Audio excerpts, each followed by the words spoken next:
सो देख लेते हैं, वेव ऑप्टिक्स हमने स्टार्ट कर दिया हुआ था।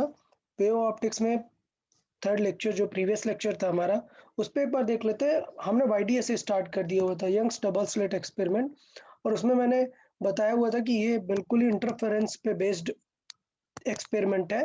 और यहाँ पर मैंने बताया था कि यहाँ पर हम एक स्क्रीन रख के इंटरफेरेंस पैटर्न अचीव करते हैं, और वो इंटरफेरेंस पैटर्न कैसा रहता है, हमें सेंटर पर एक ब्राइटेस्ट एरिया मिलता है जिसे हम सेंट्रल मैक्सिमा के नाम से जानते हैं, और ऊपर हमें ऐसे फ्रिंजेस मिलते हैं। ठीक है, ब्राइट डार्क ऐसे फ्रिंजेस मिलते हैं।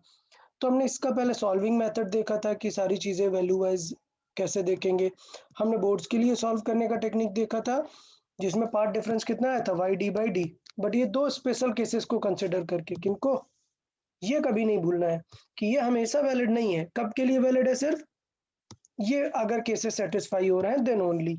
अच्छा, इसका मतलब ये है कि मेथड 2 से हम यूजुअली जज करेंगे क्या, कि जब स्लिट सेपरेशन वर्टिकल डायरेक्शन में होता है तो पाथ डिफरेंस कितना आता है, डी साइन थीटा आता है। सेंटी और ये बहुत ही बेसिक है, ये क्राइटेरिया हमेशा फिल होता है। क्यों?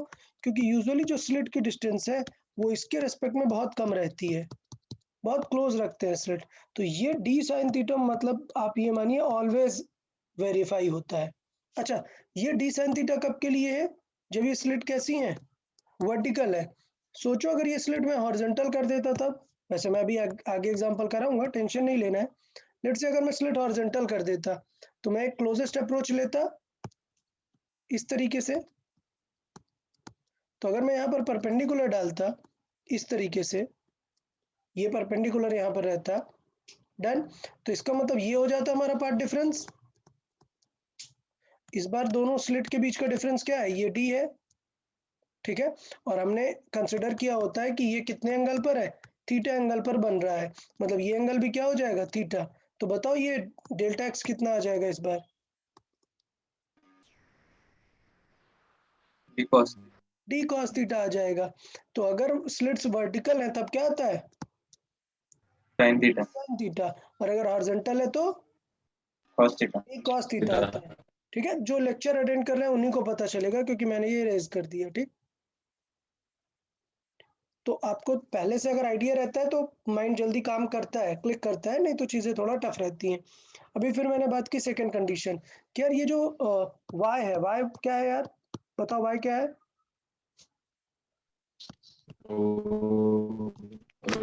Point का Midpoint distance से from distance. center of central maxima से वो किसी भी फ्रिंज का पोजीशन है। y क्या है, पोजीशन है किसी भी फ्रिंज का। तो y बहुत ही छोटा है d से, इसका मतलब क्या है, छोटा मतलब कितने डिग्री तक चलेगा, हम कितने डिग्री तक मानते हैं छोटा, 10 डिग्री तक। ठीक है, 10 डिग्री तक छोटा मानते हैं, इससे ज्यादा बड़ी वैल्यूज आएगी। अच्छा, डिसाइड कैसे करेंगे, बड़ा ही सिंपल। सोचो ये 1 मीटर है और मैंने बोली बताओ 200th नंबर की फ्रिंज बताओ। तो पता चला आपने सॉल्व किया 200th नंबर की फ्रिंज, और y की वैल्यू आ गई, लेट से आ गई कितनी, 10 सेंटीमीटर। कितनी आ गई, 10 सेंटीमीटर। तो इसका मतलब ये एंगल tan थीटा कितना आ जाएगा, 1/10 जितना फील देगा। तो आपको ये थोड़ा सा देख के रखना है कि ये वैल्यू रिलेटेबल कितनी है। तो हमें ये कंसिडर करके रखना होता है कितना, कि हम 10 डिग्री तक को छोटा मानेंगे, अगर उससे ज्यादा बड़ा है तो फिर हम उसको डिस्कार्ड कर देंगे। ठीक है, तो उस केस में फाइनल हमारा क्या आ जाता है, फाइनल आ जाता है दैट दिस डिफरेंस, ये path difference it is Y D by D. और मैंने बताया कि कौन सी फ्रिंज देखनी है ये पाथ डिफरेंस पे डिपेंड करता है। तो अगर हमें y फाइंड करना है तो y क्या हो जाएगा, delta x D by D. मैंने कहा था बेटा भूलो मत, कैपिटल डी बड़ा वाला डी ऊपर होता है किसके फॉर्मूले में, पोजीशन जब हम निकालते हैं। डेल्टा एक्स क्या है, ये बदलता रहेगा। मैंने बताया अगर हमें मैक्सिमास चाहिए तो क्या होगा, एन लेमडा 1 2 3 करके, और मिनिमास चाहिए तो किस रेंज में चलेगा, लेमडा बाई 2 3 लेमडा बाई 2 इस तरीके से। तो उसे हम लिखते कैसे मैथमेटिकली, 2n-1/2 से। ठीक है, तो ये मैक्सिमम मिनिमम हमने यहाँ तक डिस्कस कर लिया हुआ था। देखें, ये हमने मैक्सिमा डिस्कस किया, फिर हमने मिनिमा की लोकेशन डिस्कस की। तो ये आगे सबको क्लियर होगा। वैलिडेशन भी चेक किया कि कब के लिए ये वैलिड है, YDSE। फिर हमने फ्रिंज विड्थ की भी बात की, फार्मूला। तो ये हो गया हमारा फ्रिंज विड्थ का फार्मूला। फिर हमने एंगुलर फ्रिंज विड्थ की भी बात की। तो ये सारी चीजें देखो यार क्लियर रखना, lambda D by D fringe width है, कैपिटल डी हट गया, वो बन गया क्या हमारा एंगुलर फ्रिंज विड्थ। फिर हमने काफी सारे स्पेशल पॉइंट्स में शिफ्टिंग और बाकी सारी चीजें भी हमने देखी, विजिबिलिटी का भी हमने डिस्कशन किया हुआ।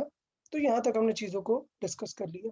तो मैंने बताया था आज यार हम एग्जाम्पल से शुरू करेंगे और आप लोग सॉल्व करते जाएंगे, चैट बॉक्स में आंसर करते जाए, जिन लोग का आंसर आता जाएगा वो चैट बॉक्स में मैसेज कर सकते हैं और मैं बीच बीच में सारी चीजें सॉल्व करके आपको एक्सप्लेन करता जाता हूँ, ठीक है।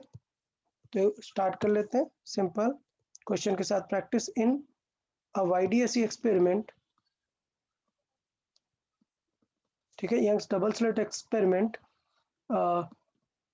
The source of 5000 angstrom is used with slit separation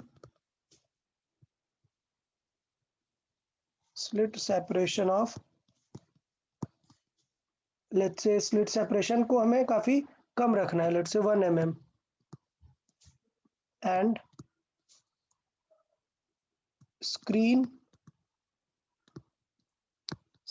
at 1 meter away। तो सेटअप समझ में आया सबको? सेटअप में किसी को कोई डाउट? ये हो गया YDSE सेटअप। अब हम फाइंड करना शुरू करते हैं नंबर वाइज, ठीक है। लेट्स से सबसे पहले मैं फाइंड करता हूँ, आप लोग सब लोग सॉल्व करेंगे और आंसर भी कर सकते हैं। सो फाइंड, या इस तरीके से कर लेते हैं, find position of fourth maxima. Solve करें सब लोग। Fourth maxima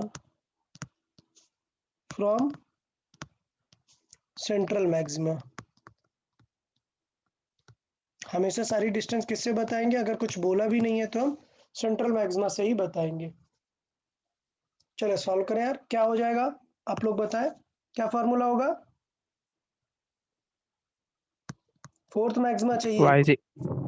yes, y is equal to 4 lambda D upon D. 4 lambda D by D. तो इसका मतलब अब दिक्कत क्या है, बस यूनिट की मिस्टेक करोगे और कुछ बड़ी बात यहाँ पर है ही नहीं। यूनिट की मिस्टेक तो नहीं करना है, केयरफुल रहना है। सो ये हो गया 5000 एंगस्ट्रॉम है, मतलब 10 टू द पावर -10, ठीक है। डी कितना है? 1 मीटर है और स्मॉल डी कितना है? 1 mm है, तो इंटू 10 टू द पावर -3। अभी सॉल्व कर दो यार, क्या आ गया?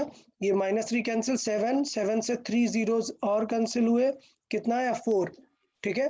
और 5 इंटू 2 20, सो 4 से बचा 3, तो कितना आया? 2 इंटू 10 टू द पावर -3।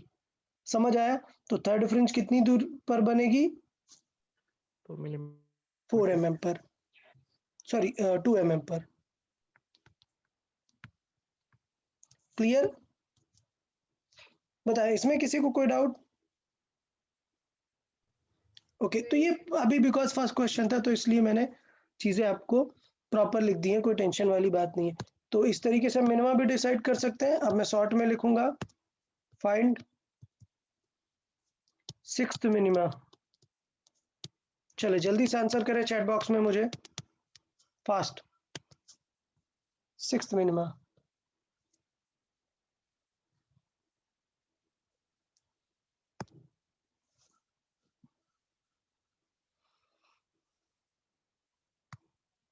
क्योंकि ये तो बेसिक कैलकुलेशन है तो आई गेस मुझे ही सॉल्व कर लेना चाहिए। सिक्स्थ मिनिमा मतलब क्या लिखेंगे? 2n - 1 by 2। क्लियर?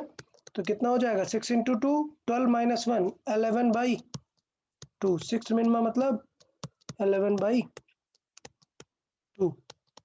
तो बाकी आई गेस सॉल्व कर लेते हैं। 11 by 2 into 5000 into 10 to the power -10 over 1 into 10 to the power -3 into 1। सारी चीजें सॉल्व कर दें। 11 इंटू 5 25, सॉरी 55, 55 डिवाइडेड बाई 2 मतलब 27.5, मतलब 2.75 mm आ जाएगा। समझ आया सबको? ओके गुड, नेक्स्ट कर लेते हैं। Find fringe width and angular fringe width. Find fringe width and angular fringe width. बताए, फॉर्मूला बताए, फ्रिंज विड्थ का क्या हो जाएगा? lambda d. Okay, fringe width W, इसे लिख सकते हैं क्या, lambda D by D. D। तो यार अभी तब से हम सॉल्व ही कर रहे हैं। लैम्डा D बाई D कितना है? 0.5 mm। दिख रहा है ना यहाँ पे, ये पूरा सॉल्विंग करके क्या आ रहा था बार बार? 0.5 mm। फिर एंगुलर फ्रिंज विड्थ बीटा क्या हो जाएगा? Lambda by D. Lambda by D। Clear है सबको? तो लैम्डा बाई डी करेंगे तो ये फिर बहुत ही कम आ जाने वाला है। ये कितना आ जाएगा? 5 × 10⁻⁻⁴, मतलब वही आएगा। मतलब क्या आने वाला है? 0.5। अब बताओ क्या mm लिखूंगा इसे? नहीं, तो ये 0.5 लिखना ही गलत है। mm कन्वर्ट ही नहीं करेंगे, तो इसका मतलब आंसर यही है जो लिखा हुआ है, कितना? रेडियन। समझ आया सबको? इसको मत mm में कन्वर्ट करने लग जाना कि आंसर 0.5 लिख दो। कोई डाउट? Okay, good. कुछ इस टाइप के क्वेश्चन भी बन सकते हैं। Distance between, so distance between second maxima and seventh minima। बताए डिस्टेंस, तो डिस्टेंस मतलब समझ गए ना, क्या करनी है? दोनों की पोजीशन को माइनस करना पड़ेगा। कौन दूर होगा, सेकंड मैक्सिमा या seventh minima? Seventh minima. So क्या करेंगे, y सेवेंथ मिनिमा को माइनस करेंगे किससे? y सेकंड मैक्सिमा से। तो बताओ सेवेंथ मिनिमा कहाँ पर मिलेगा? क्या होता है मिनिमा के लिए? 13. 2n-1/2। So 7 × 2 14 - 1 13/2 2. Minus second maxima कहाँ पर पड़ेगा? 2 पर, 2 पर. Lambda d by D. किसी को कोई डाउट इसमें? क्लियर? तो आंसर क्या आ जाएगा? 9/2 2. Lambda d by D. अब मैं एक्सपेक्ट कर रहा हूँ कि आप लैम्डा d बाई डी की वैल्यूज वगैरह रख लेंगे, तो मैं बाकी पूरा ऐसे इन डिटेल सॉल्व नहीं कर रहा हूँ। ओके ओके, तो ये अभी क्या है, मैं बिल्कुल बेसिक बता रहा हूँ, इसलिए आपको टेंशन बिल्कुल नहीं हो रही है। अच्छा, अब ये वाला आप लोग खुद से सॉल्व करेंगे और आंसर चैट बॉक्स में देंगे। नंबर ऑफ फ्रिंजेस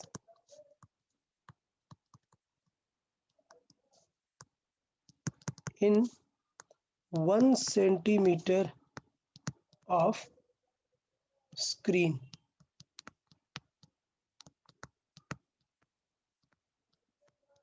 चले, लेट्स सी, ये वाला सॉल्व करके चैट बॉक्स में आंसर करें तुरंत।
ओके, थोड़ा सा केयरफुल रहना है। I am getting few answers, मैं वो बता देता हूँ आपको क्या क्या क्या टाइप के आंसर्स आ रहे हैं। एक आंसर है 20, एक आंसर है 21, एक आंसर है 40, एक आंसर है 41। Choose from these. I have given the options, choose wisely.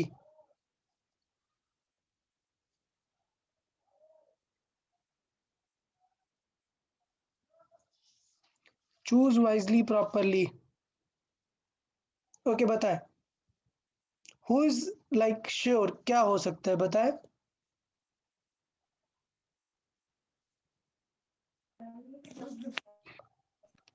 अच्छा, कितने लोग का आंसर 21 आ रहा है?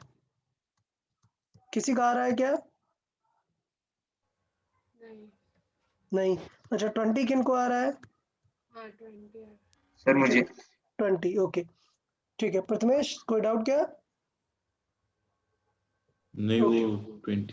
ठीक है ठीक है, तो देख लेते हैं आंसर क्या है, 20 है या 40। आशुतोष आप बताओ, आप 40 लेके आए हो क्यों? सर मैंने मैक्सिमम वाले कंसिडर किए तो वो 20 है, तो उसका डबल करके डबल मार्क क्यों किया। कर दिया? डबल क्यों कर दिया जबकि पूरी स्क्रीन ही 1 सेंटीमीटर की है? तो डबल क्यों करेंगे हम? आप आप इसका मतलब क्वेश्चन नहीं समझे। देखिए सब लोग, गलती क्या हो रही है आपसे। मैंने क्या कहा है, स्क्रीन कितनी है? ये 1 सेंटीमीटर की स्क्रीन है ना। तो इसका मतलब किसी ने कह दिया क्या कि आपसे कि नहीं ये ऊपर 1 सेंटीमीटर और नीचे 1 सेंटीमीटर, ऐसा कुछ कहा क्या हमने? समझ आया क्वेश्चन कि ये पूरी स्क्रीन 1 सेंटीमीटर है। तो इस इधर आप क्या करो, यहां से लेके ऊपर तक का निकालो या नीचे तक का निकालो, कुछ भी करो। इन सिंपल वर्ड्स, अगर आपको पता है कि पूरी स्क्रीन 1 है, तो चाहे ऊपर हो या नीचे हो, each screen will have this width ना। तो इट डजंट मैटर कि ये सेंट्रल मैक्सिमा या क्या है, कुछ भी हो, विड्थ तो इतनी ही होगी। तो इसका मतलब कभी भी नंबर ऑफ फ्रिंज निकालनी है तो ऊपर और नीचे ऐसे नहीं निकाल लेंगे, पूरी स्क्रीन में हम निकाल सकते हैं। नंबर ऑफ फ्रिंज क्या हो जाएगा पूरी स्क्रीन के लिए? पूरी स्क्रीन की लेंथ ओवर एक फ्रिंज की विड्थ कितनी है। तो इसका मतलब पूरी स्क्रीन की लेंथ है 1 सेंटीमीटर। 1 सेंटीमीटर मतलब 10⁻⁻²। और फ्रिंज विड्थ कितनी थी? 5 × 10⁻⁴। तो ये कितना आ जाएगा? 100/5। तो इसका मतलब आंसर क्या आएगा? 20। अब कुछ लोग को लगता है कि 21 होगा क्योंकि सेंट्रल मैक्सिमा को भी काउंट करेंगे। बेटा काउंट कर लिया हमने सेंट्रल मैक्सिमा को, क्योंकि हमने ये बेसिक सी मैथ लगाई है। क्या? अगर मेरे पास एक 10 सेंटीमीटर की लाइन है और मुझे इसमें स्ट्रैप्स रखनी है 2 सेंटीमीटर्स की, तो कितनी रख सकते हैं? 5 ही रख सकते हैं ना। तो इसमें सेंट्रल मैक्सिमा तो काउंट हो ही गई ना। समझ आया क्या? हाँ। हाँ, तो आंसर 21 नहीं होगा। आंसर क्या करेक्ट है? 20। हाँ, क्वेश्चन अगर ऐसा कुछ कहता कि ये 1 सेंटीमीटर ऊपर भी है 1 सेंटीमीटर नीचे भी है, तब यहाँ पर हम लेंथ क्या लेते हैं? 2 सेंटीमीटर। तब भी आंसर क्या आता? 40 आता। 41 नहीं आता, क्योंकि इनडायरेक्टली हम नंबर्स इस तरह नहीं काउंट कर रहे कि हम ऊपर काउंट कर रहे हैं, हम बेसिक मैथ्स काउंट कर रहे हैं कि कितने फ्रिंजेस होंगी, तो सेंट्रल उसमें काउंट होगी। Clear angel? ओके, देखें और क्वेश्चंस कंटिन्यू करते हैं यार। फ्रिंज हमारा क्या क्या हो गया? फ्रिंज नंबर ऑफ फ्रिंज हो गया, फ्रिंज विड्थ हो गया। Okay fine.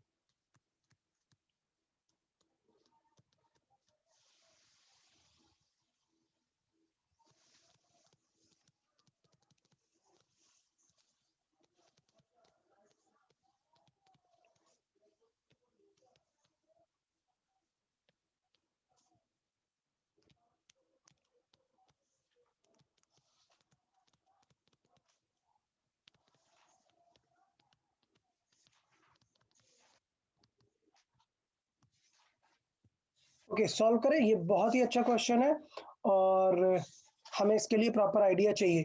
चैट बॉक्स में आप लोग आंसर्स करेंगे।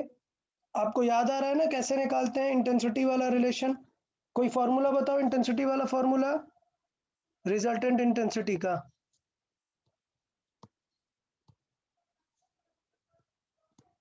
व्हेन बोथ सोर्स, क्या होगा? I1 is equal to I2, वो कितने हैं? I0 है, तो बताओ नेट इंटेंसिटी कितनी हो जाती है? 4I0 cos square theta. Very good, 4I0 cos square 5/2। चले सॉल्व करें, and I need the proper answer for this question. कुछ भी रैंडम आंसर नहीं दे, answer properly for this particular question. Okay, solve करें, चैट बॉक्स में answer करें।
Okay, मैं सॉल्व करता जाता हूँ, टिल देन आप लोग कंटिन्यू करें।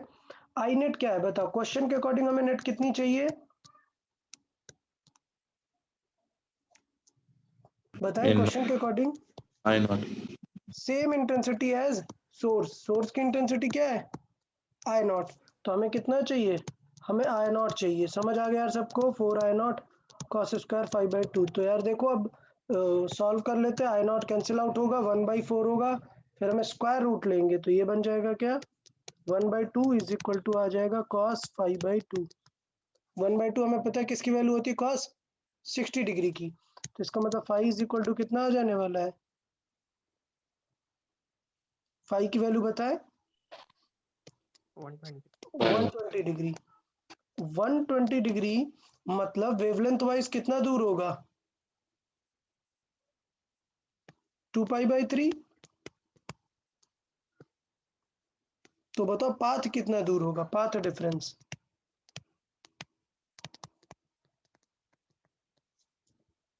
आई मतलब कितना होता है? सॉरी, 2π मतलब कितना होता है?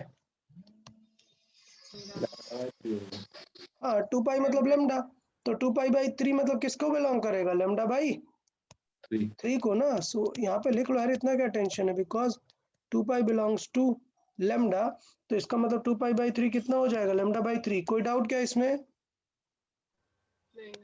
हाँ, तो ये बेसिक हो गया। तो डिस्टेंस आपको पता चली कि कितना दूर होगा?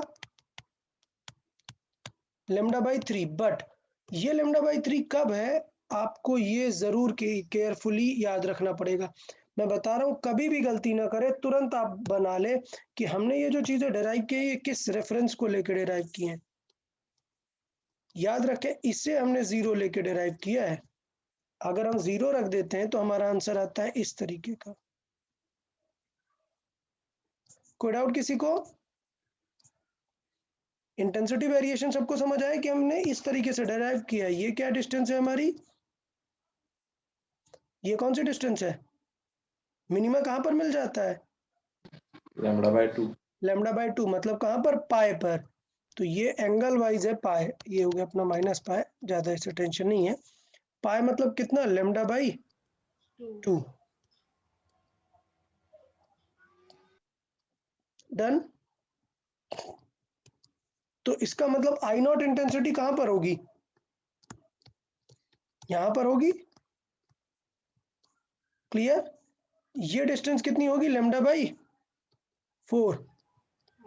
ये डिस्टेंस क्या होगी, लेमडा बाई 4। अब आप लोग सोच रहे हो मैं इतना डिटेल क्यों लिख रहा हूं, आपको थोड़े ही देर में समझ में आ जाएगा। आपको क्लियर होना चाहिए कि जो पॉइंट आप ढूंढने वाले हो, ये 2 आई नॉट हो गया, ये पॉइंट क्या हो गया, आई नॉट, ये पॉइंट क्या है, 4 आई नॉट। ठीक है, तो इसका मतलब हमें जो पॉइंट ढूंढना है वो कहां पर है, यहां पर है। समझ आया, हमारा पॉइंट क्या है, ये वो पॉइंट है। कोई डाउट किसी को? Required point. अब पता है गलती क्या होती है, गलती देखो मैंने क्या पूछा है, that point must be after third minima. बताओ थर्ड मिनिमा कहां पर पड़ेगा, the point with this intensity after third minima। तो पता है मैं क्यों ये समझाना चाहता हूं, क्योंकि सारे लोग मोस्टली लोग क्या कर देते हैं, y is equal to third minima कहां पर होता है, थर्ड मिनिमा पता है थर्ड मिनिमा की लोकेशन, 5 lambda by 2 हाँ क्या हो जाएगा, 3 इंटू 2 6 माइनस 1 मतलब 5, 5/2 से हो जाएगा 5/2, 5 लेमडा बाई 2 करके रहेगा। और हमने एक्स्ट्रा कितना कर दिया है, लेमडा बाई 3 और कर दिया हुआ है। तो क्या सिचुएशन हो जाएगा, 5/2 lambda plus lambda by 3 D by D. ठीक है, तो ये सिचुएशन हो जाएगी लेमडा डी बाई डी, ये सिचुएशन होगी। बताए इसमें किसी को कोई डाउट, हमने थर्ड मिनिमा के बाद ये पॉइंट हमने सर्च किया है, कोई डाउट किसी को? अच्छा, क्या सबको लग रहा है ये मैंने सही लिखा है या कुछ गलती है इसमें, बताए यार, एनीवन ये सही है या कोई डाउट है इसमें?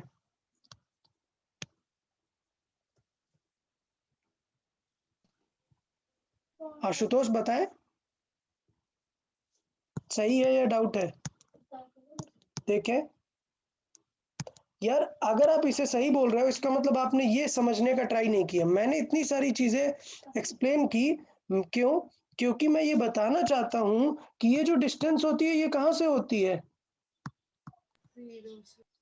मिडिल। मतलब ये जो एंगल हम बताते हैं ये कहां से मेजर करते हैं, मैक्सिमा से मेजर करते हैं, मिनिमा से नहीं। ये गलती आप लोग कर रहे हैं, समझ आया?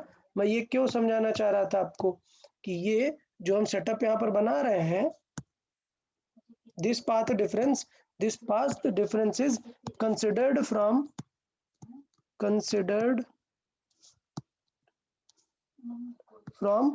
maximum intensity। समझ आया सबको? क्लियर?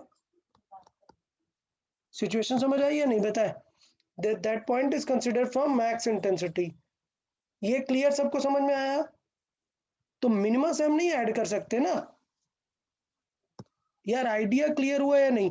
तो थर्ड मिनिमा कुछ ऐसा दिख रहा होगा, मैं यहां पर ऐसे डायरेक्ट बना देता हूं कि लेट से थर्ड मिनिमा कुछ ऐसा दिख रहा होगा आपको।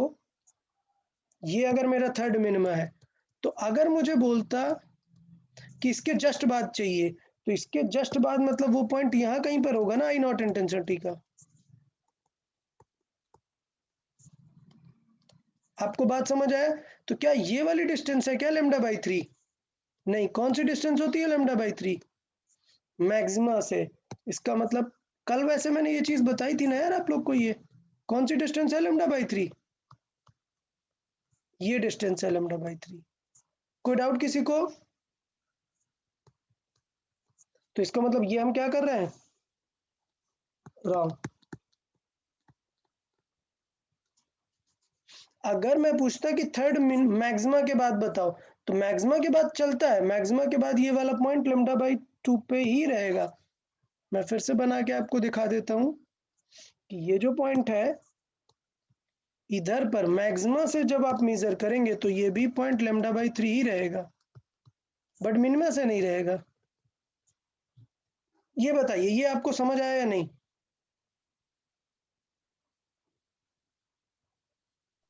यार बताए, किसी को कोई हाँ डाउट इसमें? समझ आ गया ना? तो मिनिमा हाँ का भी सर। दिया हो तो तुरंत डायरेक्ट नहीं करेंगे, चेक कर लेंगे।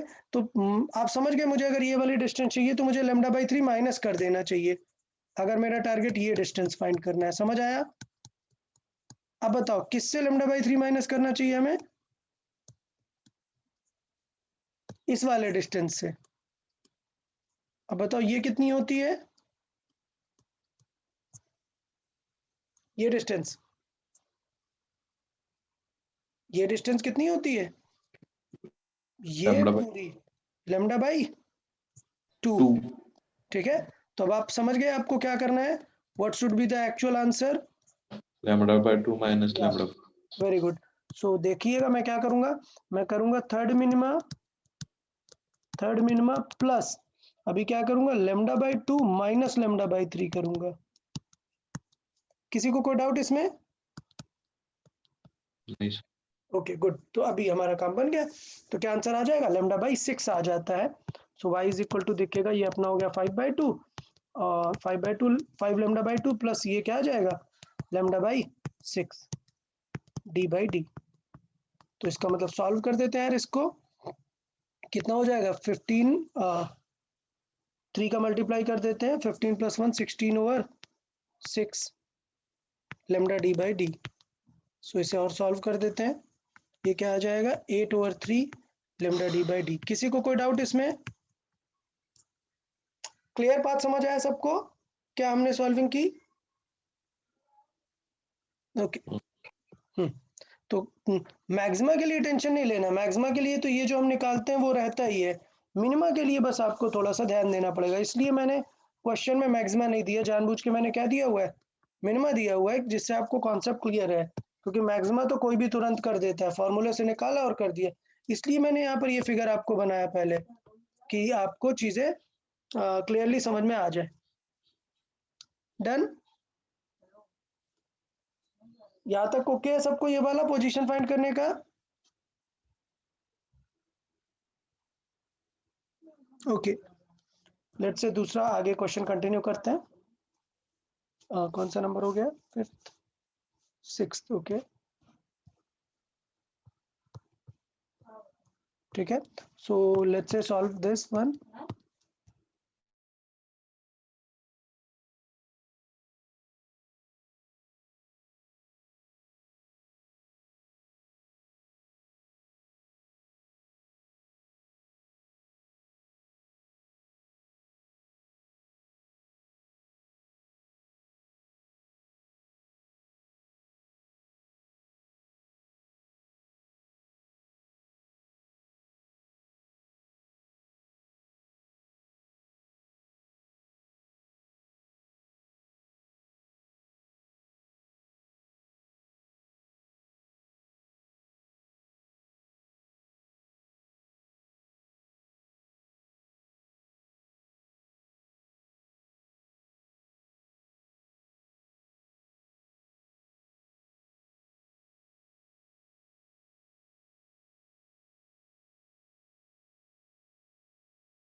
चले बताए, अगर हमने पूरा सेटअप को डिप कर दिया किसी लिक्विड में, तो बताए क्या हो जाएगी फ्रिंज विड्थ?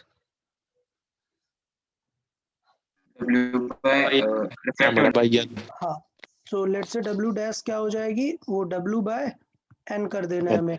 तो डब्ल्यू कितना था, 0.5 mm था आई गेस, याद है? हाँ सॉल्व किया था, 4/3 कर देंगे।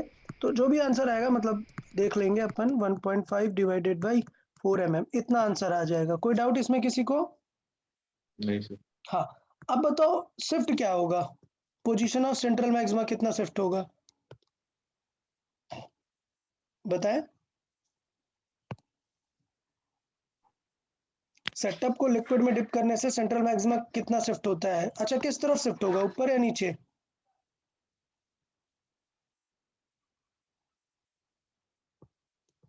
बताया यार, आंसर करते रहे, बोले। ऊपर। ऊपर की तरफ anyone else?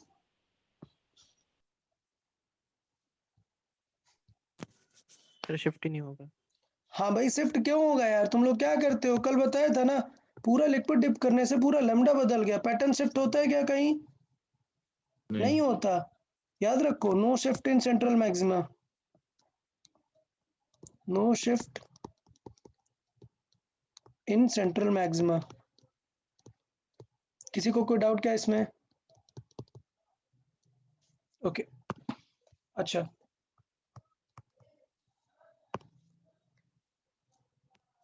comment on the effect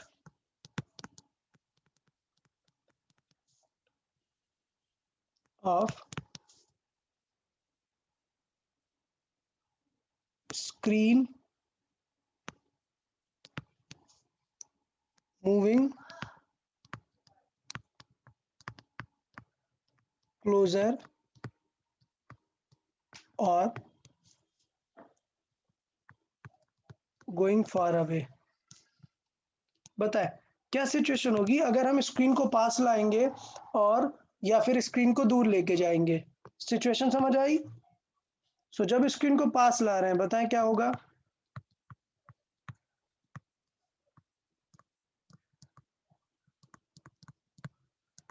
बताओ पैटर्न में क्या फर्क पड़ेगा? अच्छा, स्क्रीन कमिंग क्लोजर मतलब क्या बदल जाएगा? Capital D. Capital D decrease हो जाएगा। तो इसका मतलब अगर कैपिटल डी डिक्रीज होगा तो क्या बदलेगा? वाई। वाई, सारे वाई क्या होंगे? कम होने लगेंगे। तो इसका मतलब क्या होगा? सेटअप मतलब फ्रिंजेस में क्या फर्क पड़ रहा होगा वो बताइए। फ्रिंज श्रिंक होने लग जाएंगी। क्या पैटर्न में कोई फर्क पड़ेगा क्या? सेंट्रल मैक्सिमा शिफ्ट वगैरह होगा क्या कुछ? नहीं। नहीं। तो इसका मतलब क्या होगा कि जो फ्रिंज विड्थ है वो कम होना स्टार्ट हो जाएगी। फ्रिंज विड्थ वो क्या होगी? डिक्रीज होने लगेगी। मतलब हम बोल सकते हैं fringe pattern will start to shrink. Clear? कोई डाउट इसमें किसी को? Fringe pattern yes will shrink. तो दूसरा केस भी आपको क्लियर हो गया। स्क्रीन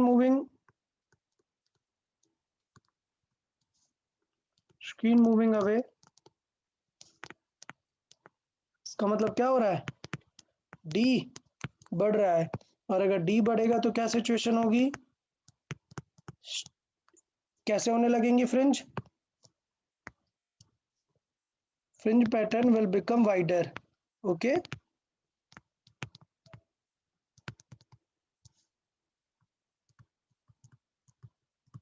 कोई डाउट किसी को इसमें? दोनों चीजें ओके हैं? Okay good. अच्छा, अगर मैं इंटेंसिटी की बात करूं कि मैक्सिमम और मिनिमम इंटेंसिटी क्या होगी? मैक्सिमम और minimum intensity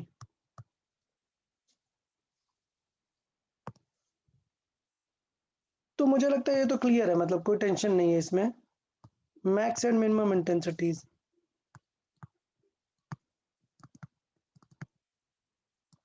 max and minimum intensities क्या हो जाएगी यार? मैक्स कितनी हो जाएगी? 4I0। और मिनिमम कितनी हो जाएगी? 0। क्यों हुआ ऐसा? किस केस के लिए ये आंसर आता है? When I1 is equal to I2 दोनों कितने होते हैं? I0 होते हैं, तब ये आंसर आएगा।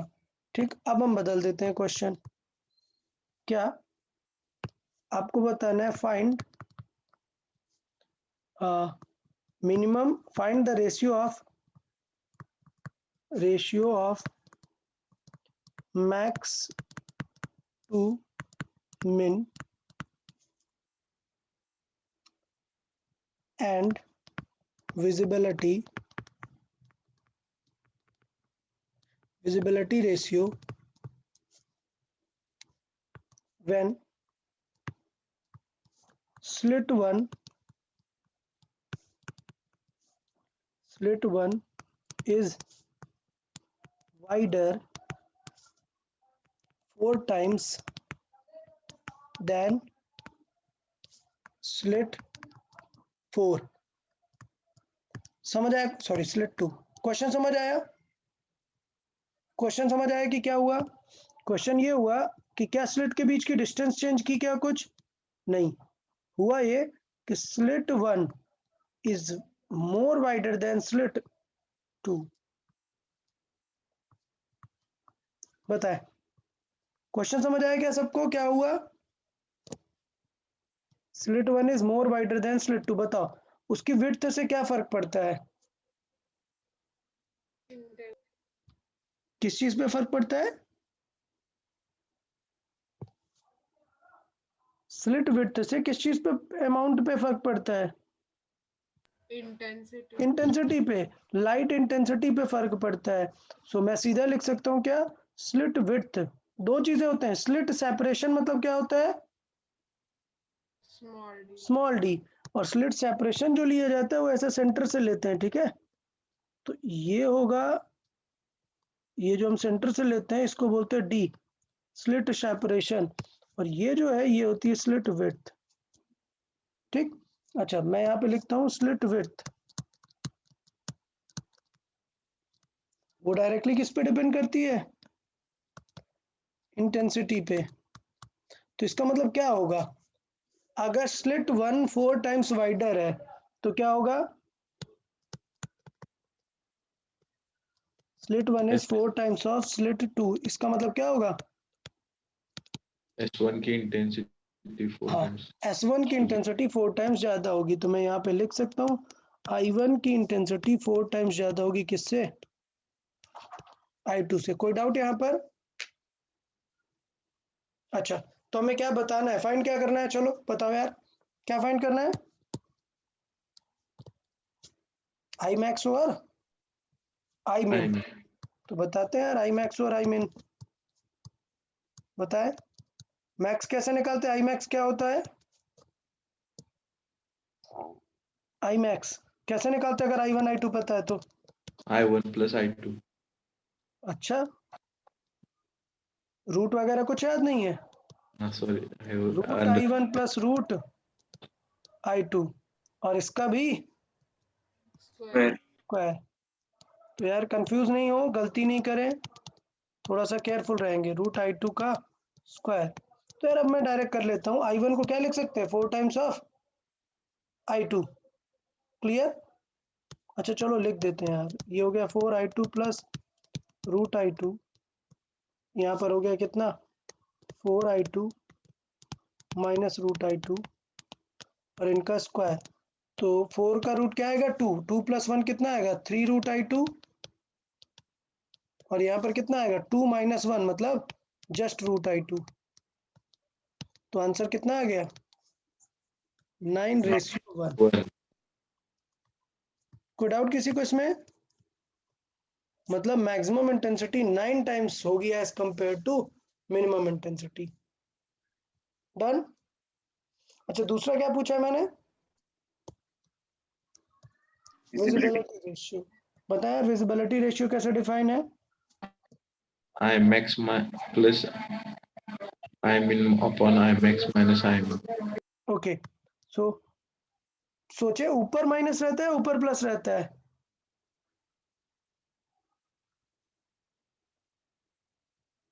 विजिबिलिटी ऊपर की वैल्यू और छोटी होती जाती है, ठीक है, जैसे ही चेंज हो जाता है सेटअप. तो ऊपर माइनस होता है और नीचे प्लस. कोई डाउट?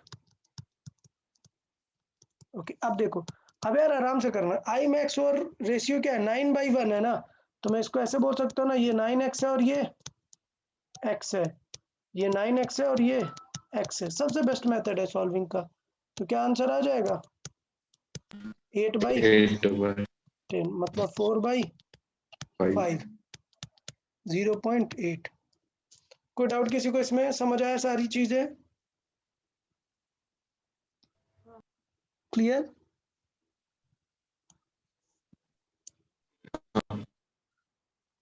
ओके. ठीक है,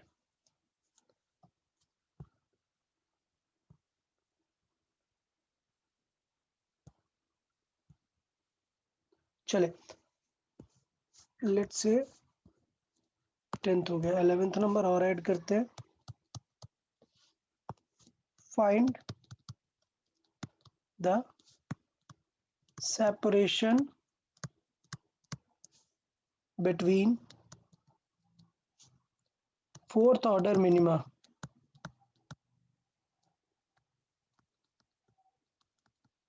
बताए क्या लगता है, क्या पूछ रहा है?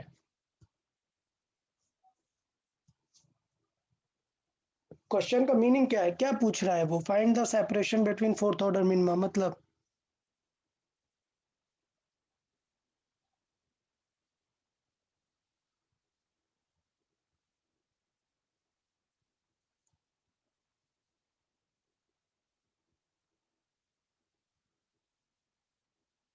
अरे यार बता, इसमें इतना क्या टफ पूछ लिया मैंने? Find the separation between fourth order minima, तो आपको पता है कि फोर्थ कहां पर होगा? यहां पर कहीं पर होगा। तो क्या आपसे वाई पूछ रहा है? क्या 0 पता से है? 4 तक। 0 से वाई पूछ रहा है। कोई और कमेंट?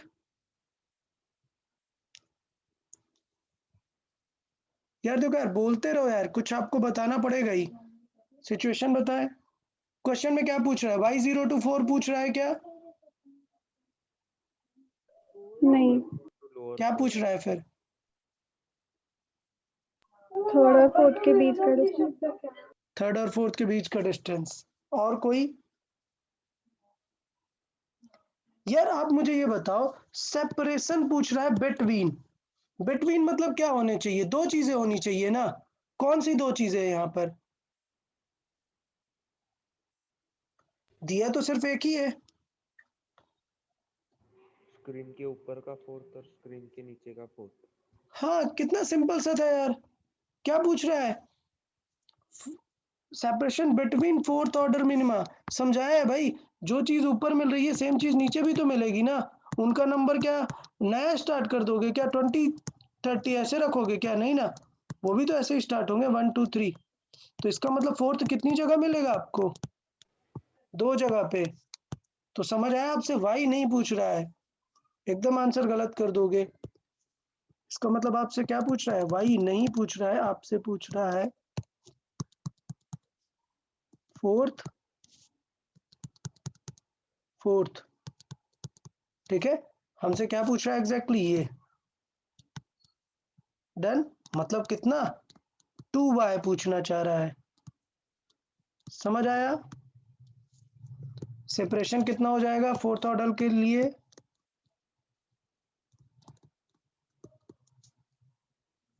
कितना हो जाएगा? 2 टाइम्स ऑफ y। और बताओ फोर्थ ऑर्डर मिनिमा का y क्या हो जाएगा? 7/2 lambda okay, d। So 7/2 lambda d by D. तो अपन इसको सॉल्व कर लेंगे। कोई डाउट इसमें किसी को?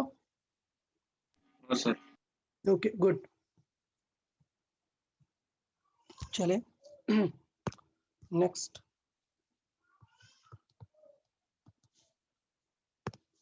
Find the order of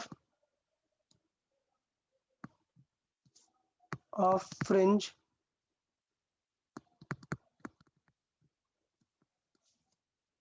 near a point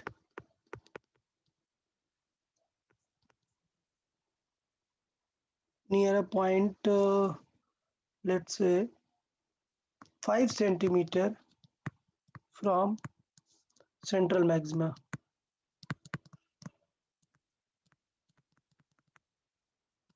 question समझ आया क्या पूछ रहा है? क्वेश्चन समझ आया क्या पूछ रहा है? स्क्रीन में ये पूछ रहा है कि इस बार हमें क्या दे दिया है? इस बार हमें दे दिया है कि y कितना है? 5 सेंटीमीटर। तो हमें फाइंड क्या करना है? हमें क्या फाइंड करना है? nth ऑर्डर फाइंड करना है यहाँ पर, ठीक है। तो अब बताओ, क्या मैं मिनिमा मानूंगा या मैक्सिमा मानूंगा?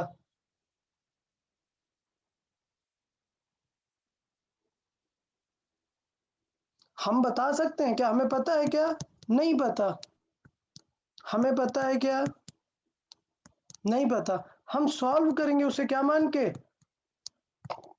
nth, और फिर देखेंगे कि उसकी वैल्यू कैसी आ रही है, उसके अकॉर्डिंग काम करेंगे। सोचो n की वैल्यू आ गई 2.2, इसका मतलब क्या है बताओ? n की वैल्यू 2.2 आ गई मतलब क्या? ये मिनिमा है मैक्सिमा है, क्या है ये? दोनों भी नहीं है। दोनों दोनों नहीं। चलो n की वैल्यू 2.5 आ गई, क्या है ये? मिनिमा। ये मिनिमा है। Very good. तो अभी आइडिया समझ में आया? तो हमें पूछा है क्या, कौन से ऑर्डर रहेगा? तो अगर मैंने लिखा है 2.2 तो आंसर क्या देंगे फिर? मैक्सिमम। मैक्स। अगर मैंने लिखा 2.3 तो क्या लिखेंगे? भाई समझ आया या नहीं?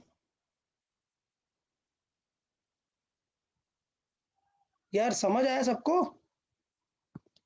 चेक करके चले जल्दी से सॉल्व करें फिर। n की वैल्यू निकालें, फिर क्या होना चाहिए? तो y इज इक्वल टू क्या हो जाएगा? हमने n लेमडा एज्यूम कर लिया d बाई डी। तो y कितना है? 5 सेंटीमीटर, मतलब 5 into 10 to the power minus 2। n lambda कितना था? ये सब कुछ lambda D by T solve करके कितना आता था? 5 into 10 to the power minus 4। ठीक है, तो n इज इक्वल टू कितना आ गया? 100। तो मतलब उस पोजीशन पर क्या होगी? 100th order maximum. मैक्सिमा। अगर आंसर आता 101 तो क्या होता? 101th order maxima. अगर आंसर आता 99.9 तो क्लोजेस्ट क्या हो जाता? 100th order maxima. अगर आंसर आता 99.5, ये क्या होता बताओ? 99.5 मतलब कौन सा ऑर्डर का मिनिमा होता? 99th का। सोच लो, 99th या 100th? 100। 100 तो होता भाई। समझ आया सबको? कैसे? 2n-1 होता है ना, तो मैं 2 का डिवाइड कर देता हूँ तो क्या आएगा? n माइनस हाफ ना। 100th। इसका मतलब कौन से नंबर का मैक्सिमा आएगा? 100th नंबर का मैक्सिमा। तो अब मैं ये बेसिक मैथ है, मतलब अब मैं इस पे लिख नहीं रहा हूँ कुछ। इतना तो आपको आइडिया होना चाहिए कि कौन से नंबर का क्या चीज वहां पर पूछ रहा है। क्लियर?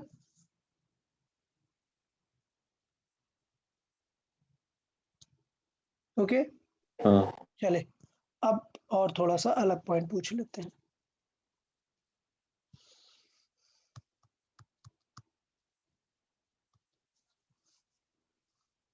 तो ये चीज हमने यहाँ पर आपको पूछ ली, ठीक है। अभी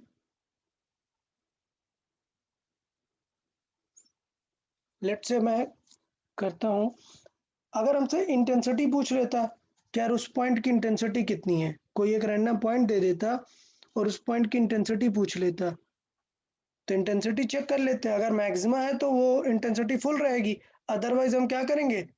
पाथ डिफरेंस वहां पर निकालेंगे। तो मैक्सिमा मिनिमा तो सबसे बेस्ट होता है, पहले जज कर लेना है कि मैक्सिमा या मिनिमा है। ठीक है, चले तो एक दूसरा पॉइंट ले लेते हैं। फाइंड नंबर ऑफ फ्रिंजेस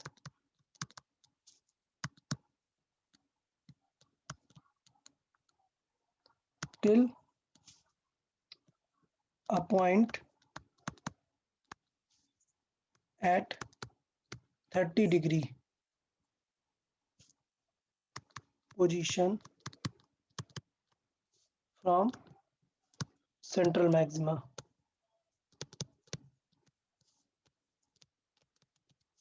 चले,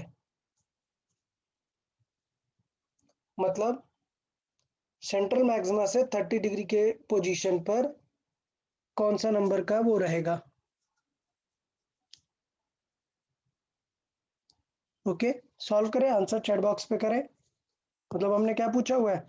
हमने ये पूछा हुआ है कि ये स्क्रीन है, इस पे किस साइड पे 30 डिग्री, यहां तक कितनी फ्रिंजेस आएंगी ये आपको बताना है। समझ आया सबको? सॉल्व करके answer in the chat box.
Okay, तो इसका मतलब सबसे पहले हमें क्या पता होना चाहिए?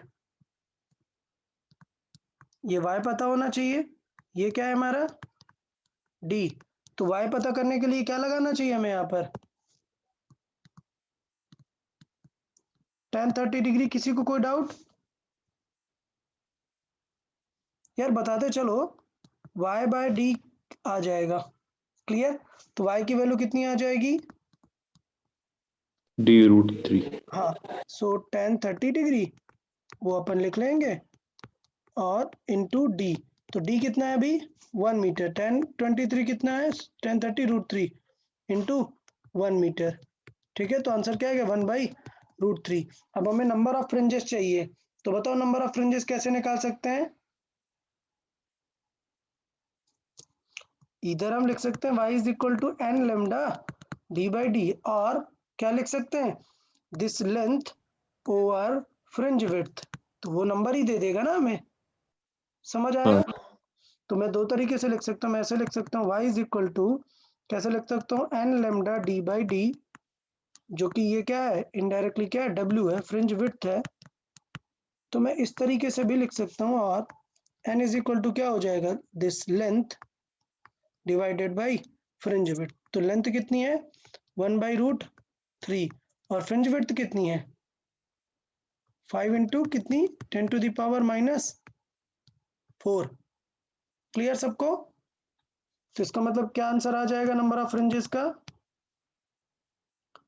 10,000 डिवाइडेड बाई कितना? 5√3। √3। देखिए कितना आंसर आ जाएगा? 5 मतलब 2000 डिवाइडेड बाई √3। समझ आया क्या सबको? बता, यहां तक किसी को कोई डाउट? √3 से अपन डिवाइड कर लेंगे, जो भी वैल्यू आएगी यहाँ पर लिख देंगे। कोई डिवाइड करके बोले क्या आएगा? ठीक है, मतलब नियरली 1000 के आसपास आंसर आ जाएगा हमारा। 1000 से थोड़ा सा ज्यादा आंसर आएगा। क्लियर है सबको? 2000 डिवाइडेड बाई 1.73। कोई करके बता इसमें क्या वैल्यू आएगी नियरली। एक सेकंड हम ही कर लेते हैं।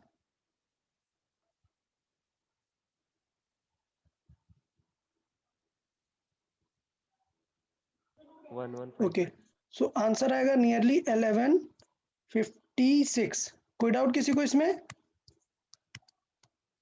अच्छा अच्छा, ये बताओ, जितने लोग मेरा लेक्चर अटेंड करते हैं, जितने लोग मेरा लेक्चर अटेंड करते हैं, उन लोग को एक चीज पता होगी क्या? कभी मैं इतना बॉदर करता हूँ इस चीज के अबाउट में कि यार अभी ये डिवाइड करके क्या आंसर आएगा? आज तक मैंने कभी इतना फोकस किया क्या? नहीं। नहीं। तो पक्का यहाँ पे कुछ अच्छी बात मैं बताने वाला हूँ। अच्छी बात मैं ये बताने वाला हूँ कि ये जो हमने आंसर लेके आए हैं ये गलत है। बताओ क्यों? इंटू 2 + 1 करेंगे, नीचे भी है उतना ही। अरे नहीं नहीं नहीं, नीचे नहीं, नीचे नहीं, वो तो मैंने जस्ट आपको ये पूछा है कि मतलब 30 डिग्री पर कितने होंगे। मैं जस्ट ऊपर का ही पूछना चाह रहा हूँ। अगर आपको टोटल फ्रिंजेस चाहिए तो वो टोटल ऐड कर देंगे, नीचे भी उतना अमाउंट ऐड कर देंगे, बट अभी मैं वो नहीं डिस्कस कर रहा हूँ। मैं सिर्फ देखना चाह रहा हूँ कि ऊपर कितने होंगे। यहाँ पर एक हमने बहुत बड़ी गलती की है। क्या गलती की है? याद है ये फॉर्मूला कब वैलिड सर है? एन छोटा होना चाहिए बहुत। ये तो ये यहाँ पर हमने गलती की है कि that this is valid for smaller angles. समझ आया कि ये जो हमने यहाँ पर यूज कर डाला ये फॉर्मूला, ये कब के लिए वैलिड है? Smaller angle. तो एंगल तो स्मॉलर नहीं है, तो इसका मतलब हमें कहाँ से स्टार्ट करना पड़ेगा? कंडीशन नंबर 1 से। क्या? So we can not use the condition number 1, तो using first condition. First condition के अकॉर्डिंग क्या था? D फर्स्ट sin कंडीशन की डी बहुत ही छोटा है कैपिटल डी से, तो पाथ डिफरेंस कितना आता है? D sine sin theta. और याद है कि कौन से ऑर्डर का फ्रिंज बनेगा, इसके लिए क्या इंपॉर्टेंट है? पाथ डिफरेंस ही तो इंपॉर्टेंट होता है ना। तो इसका मतलब पाथ डिफरेंस को अगर मैं किसके जैसा कर दूं, चेक कर लूं कि ये पाथ डिफरेंस होगा एन लेमडा। मैं चेक करना चाहता हूं कि ये पाथ डिफरेंस क्या हो जाएगा, एन लेमडा। तो मुझे पता चल जाएगा कि कौन सी नंबर की फ्रिंज बनेगी वहां पर। तो क्या हो जाएगा, डी डी कितना है? 1 इंटू 10⁻³ ठीक है। और साइन कितना हो जाएगा? Sine 30 degree. तो इसका मतलब एन इंटू लेमडा कितना है? 5 इंटू 10 5000 एंगस्ट्रॉम था, मतलब 5 इंटू 10⁻⁷ इज इक्वल टू 10⁻³ और इनटू ये क्या आ जाएगा? हाफ। डन। तो क्या सिचुएशन आ गई यहाँ पर? n इज इक्वल टू कितना आ गया? ये 3 कैंसिल आउट होगा, 10⁻⁴ एक 0 कैंसिल आउट होगा, कितना आ जाएगा? 1000। समझ आया क्या? किसी को कोई डाउट हो है इसमें? समझ आया कि सिर्फ ऊपर कितनी फ्रिंज होंगी? 1000 होंगी, ठीक है। अच्छा, क्या इस n में सेंट्रल मैक्सिमा इंक्लूडेड होता है? ये जो n फाइंड करते हैं, इसमें सेंट्रल मैक्सिमा इंक्लूडेड होता है क्या? नहीं। अरे ये 1 से स्टार्ट होता है ना यहाँ से। क्लियर? तो सेंट्रल मैक्सिमा इंक्लूडेड होता है क्या? नहीं। यहाँ से भी 1 से स्टार्ट होगा, कहाँ तक? nth तक। तो अगर मैं पूछूं कि total fringes on the screen, total fringes, वो आपको क्वेश्चन में देखना पड़ेगा कि क्या क्वेश्चन में आपसे पूरी फ्रिंजेस पूछ रहा है, up and down? Up and down. तो वो कितनी हो जाएंगी? वो हो जाएंगी 2n+1। nth नंबर है, याद रखो ये n नंबर है कि nth नंबर की फ्रिंज यहाँ पर आएगी और नीचे भी उतनी होंगी और उसका हम वहां पर ऐड कर देंगे। समझ आया सबको? तो ये गलत समझ में आया कि क्या गलती कर दी यहाँ पर हमारा? ये रॉन्ग होगा क्योंकि हम ये फॉर्मूला यूज नहीं कर सकते हैं। तो इसके लिए आपको याद रखना है, कभी भी अगर स्क्रीन में आपसे 10 डिग्री से ज्यादा का क्वेश्चन पूछे, मतलब 30 डिग्री 60 डिग्री, तो समझ जाना क्वेश्चन कहाँ से स्टार्ट करना है फिर? Condition first. D sine theta से, ठीक है। यहाँ से नहीं करना है, एकदम फर्स्ट कंडीशन से शुरू करना है। तो बताए कुछ समझ में आया यार क्या चल रहा है अभी? कोई बताए क्या चल रहा है? टॉपिक का नाम क्या है? wave optics. अच्छा, वेव ऑप्टिक्स। बेटा ये चैप्टर का नाम है, चैप्टर और टॉपिक में डिफरेंस होता है। हाँ, YDSE पे हम क्वेश्चन कर रहे हैं, ठीक है। यंग्स डबल स्लिट एक्सपेरिमेंट पे हम क्वेश्चंस कर रहे हैं, ठीक है। तो मुझे लगता है काफी सारे क्वेश्चंस हमें आइडिया लग गया है YDSE में क्या क्या चीजें पूछी जा सकती थी। चले नेक्स्ट पार्ट पे देखते हैं। कल जो मैंने बताया था कि लेट से अगर हम सोर्स वगैरह शिफ्ट करते हैं तो क्या क्या फर्क पड़ेगा, सो अब हम केसेस वाइज देख लेते हैं। Shifting of source, shifting of source.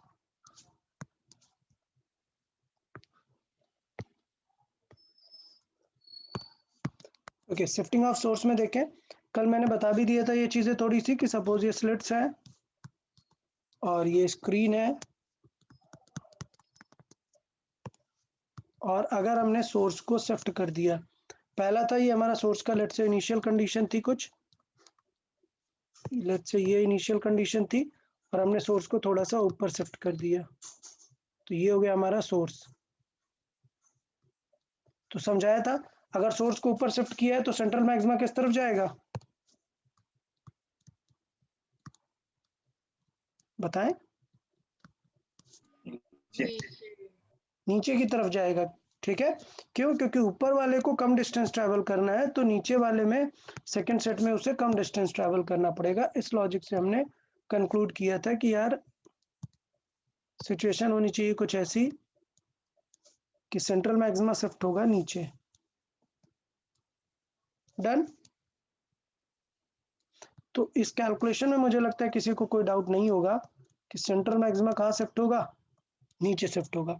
तो अभी हमें क्या कैलकुलेट करना है, कैलकुलेशन करनी है। सपोज ये h डिस्टेंस है, ये सोर्स हमारा h हाइट नीचे आ गया है, तो हमें क्या कैलकुलेट करना है कि सेंट्रल मैक्सिमा पहले कितना शिफ्ट हो गया। तो ये सेंट्रल मैक्सिमा पहले था, अभी ये पॉइंट बन गया क्या हमारा central maxima, let's say dash, ठीक है।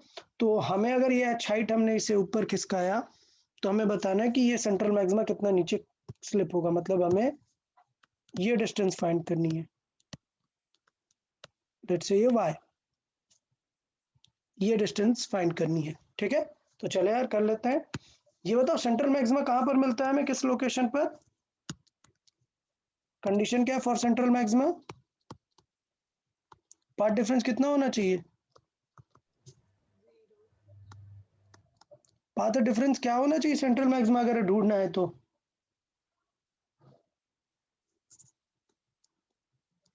अरे भाई कोई पाथ डिफरेंस होता है क्या सेंट्रल मैक्सिमा पर, 0. जीरो। पाथ डिफरेंस नहीं होना चाहिए, तो इस फिगर में हमें पाथ डिफरेंस चेक करना पड़ेगा ना कि इस फिगर में हमें पाथ डिफरेंस कितना देखना है, ठीक। तो इस फिगर पे पाथ डिफरेंस अगर देखना है तो देखें, अब हमें एंगल्स बनाने पड़ेंगे। तो मान लेते हैं कि ये किस एंगल पर है, यहाँ पे कुछ एंगल पर है, मान लेते हैं ये अल्फा, ठीक। और मान लेते हैं कि यहाँ से सेंट्रल मैक्सिमा किस एंगल पर है, वो हम क्या लिखते हैं उसको, थीटा। क्लियर। तो इसका मतलब हमें अब दोनों तरफ की डी चाहिए होगी, ये क्या है, ये डी है स्क्रीन और स्लिट के बीच की डिस्टेंस। तो मान लेते हैं कि सोर्स की भी हमें गिवन है क्या, कुछ डी डैश। तो अच्छा इसको एच की जगह क्या मान लेते हैं, वाई डैश मान लेते हैं, तो वो फीलिंग बेटर आएगा कि अगर हमने इसे वाई डैश शिफ्ट किया है तो इस तरफ वाई शिफ्ट आएगा। डन। अच्छा तो यार ये बेसिक याद है, पाथ डिफरेंस कैसे निकालते हैं, बेसिक्स ऑफ पाथ डिफरेंस, इस तरीके की परपेंडिकुलर लाइन डाल देते हैं और ये पाथ डिफरेंस कितना आ जाएगा, टी साइन थीटा। तो सेम चीज यहाँ पर भी तो पाथ डिफरेंस आएगा ना, यहाँ पर कितना आ जाएगा, डी साइन अल्फा। कोई डाउट किसी को इसमें, तो इससे एक चीज क्लियर हो रही है कि अगर मुझे पता है कि दोनों का पाथ डिफरेंस क्या है, दोनों रेज का। अच्छा इसमें गड़बड़ है, रुको ये गड़बड़ है, इधर परपेंडिकुलर नहीं होगा यार, क्योंकि फिर दोनों पाथ डिफरेंस एक ही तरफ हो जाएंगे ना, ये लेस है और ये ज्यादा है ना, तो डिफरेंस किस में आने वाला है, ये वाली रे में आएगा ना। तो पाथ डिफरेंस किस में आएगा, इस वाली रे पे आएगा, ये होगा अपना डी साइन थीटा। तो ऊपर वाली रे को कितना एक्स्ट्रा ट्रेवल करना पड़ रहा है, डी साइन थीटा, और नीचे वाली रे को कितना एक्स्ट्रा ट्रेवल करना पड़ रहा है, डी साइन अल्फा। अगर मुझे पाथ डिफरेंस 0 करना है तो क्या होना चाहिए, extra path difference d sin theta must be balanced by d sin alpha. So in the simple manner I can say that sin theta must match sin alpha. तो इससे क्या पता चल रहा है कि अगर मैं बात करूं तो जितना एंगल थीटा है उतना ही एंगल क्या होगा, अल्फा होगा, ये श्योर है, ठीक। अब पॉइंट ये है कि क्या मैं इसे tan थीटा लिख के डायरेक्टली हाइट से कंपेयर कर सकता हूं क्या? अगर tan थीटा लिख दूंगा तो तुरंत हाइट से कंपेयर हो जाएगा, बट ये याद रखना कि this condition is valid for always. लेकिन अगर मैं बोलूं if theta and alpha are small, तो इसका मतलब मैं थीटा को क्या लिख सकता हूँ? साइन थीटा को tan थीटा लिख सकता हूँ। So I can say that tan theta will be equal to tan alpha. और अगर tan थीटा और tan अल्फा इक्वल हो गए तो समझ गए, tan अल्फा क्या आ जाएगा यहाँ से? y dash by d dash, और यहाँ से क्या आ जाएगा? tan अल्फा y बाई, उल्टा लिख दिया मैंने, अल्फा वाले में डैश है, इक्वल। पार्ट समझ में आया सबको? ये कब हम यूज कर सकते हैं बताओ? ये रेशियो कब यूज कर सकते हैं? व्हेन थीटा और अल्फा छोटे हो। छोटे हैं। तो इसका मतलब अगर मैंने, सुनिएगा अच्छे से, अगर मैंने d दे दिया 0.5 मीटर और पता चला इसे मैंने 10 सेंटीमीटर ऊपर करा दिया, 10 सेंटीमीटर मतलब 0.1 मीटर, तो देख रहे हो ये वैल्यू इससे बहुत ज्यादा छोटी नहीं है। समझ आ रहा है? तो यहाँ पर यूज करेंगे क्या ये लाइन? नहीं, यहाँ रेशियो बैलेंस नहीं करेंगे, यहाँ बेसिक नॉलेज ऑफ थीटा का यूज करेंगे। किसका? साइन थीटा का। समझ आया? हाँ, अदरवाइज अगर ऐसा कुछ है, थीटा स्मॉल है, तो हम कर सकते हैं। अच्छा, तो इसका मतलब कभी कभी पूछ लेता है कि कितनी फ्रिंज शिफ्ट हो गई। बताओ वो कैसे निकालेंगे? Number of fringe shifted.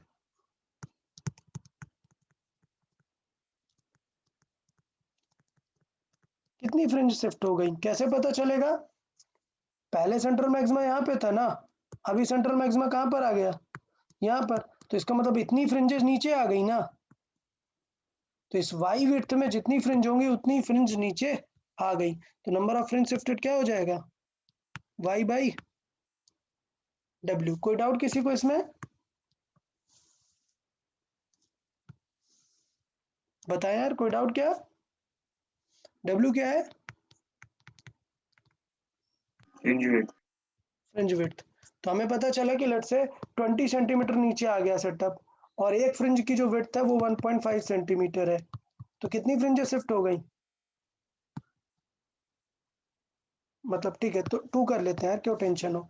2 centimetre, तो कितनी फ्रिंज शिफ्ट हो गई? 10. 10 फ्रिंजेस नीचे आ गई। तो पूछ लेता है कि शिफ्टिंग किस तरफ होगी, तो अगर सोर्स को ऊपर ले लिया तो फिर नीचे शिफ्टिंग आएगी इनकी। तो बताओ यार, शिफ्टिंग ऑफ सोर्स समझ आया? क्या गलती नहीं करनी है कि सीधे रेशियो नहीं यूज कर लेना है। ऑफ कोर्स 95% क्वेश्चन ऐसे ही मिलेंगे, बट एक क्वेश्चन ऐसा भी आपको याद रखना है। जैसे अभी मैंने प्रीवियस केस समझाया ना आपको, कि मोस्टली क्वेश्चन ऐसे ही मिलेंगे, 95% क्वेश्चन ऐसे ही मिलेंगे, लेकिन आपको एक क्वेश्चन ये याद रखना है कि अगर 30 डिग्री है मतलब तुरंत समझ जाओ कि हमें डायरेक्टली वो tan थीटा वाला नहीं यूज करना, साइन थीटा से शुरू करना है, क्योंकि बहुत अंतर है ना यार, tan 30 डिग्री और साइन 30 डिग्री में डिफरेंस समझ रहे हो? इक्वल नहीं कर सकते दोनों को।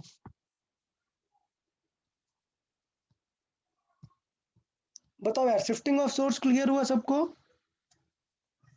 चलो एक एग्जांपल देख लेते हैं, एक दो एग्जांपल देख लें इस पे, तो फील आ जाए आप लोग को।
ओके, तो बताया यार सिचुएशन क्या है कि ये जो 50 mm है ये 20 सेंटीमीटर से कम है या नहीं है?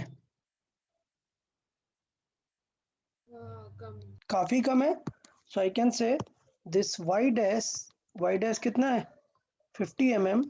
अब मैं पूरा फिगर वगैरह नहीं बना रहा हूँ, आप समझेंगे। It is much lesser than d dash is equal to 20 centimetre. ठीक है, तो इसका मतलब क्या होगा, हम डायरेक्टली निकाल सकते हैं। कैसे?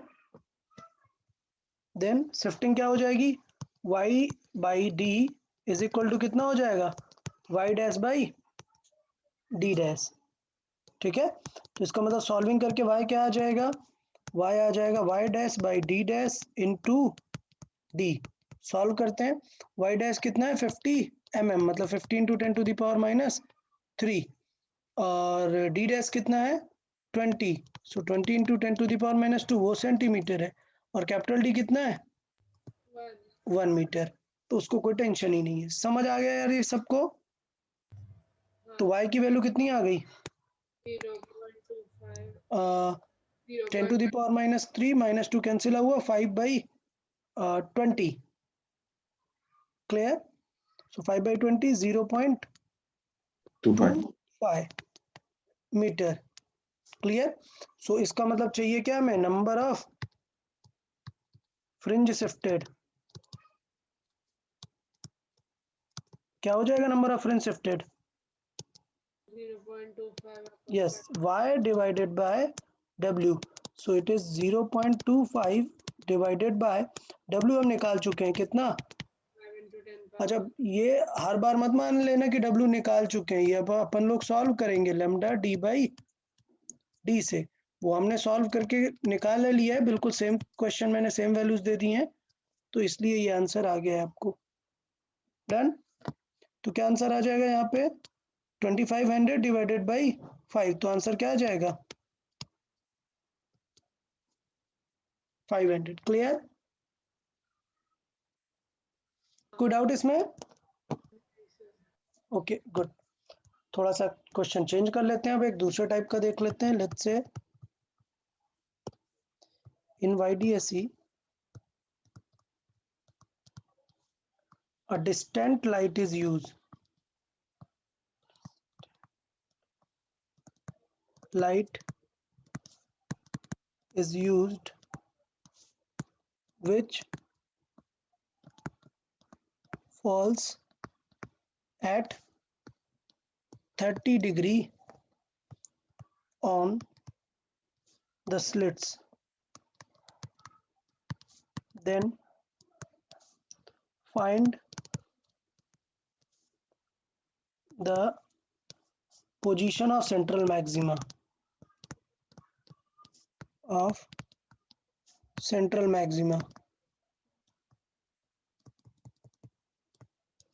from the center of screen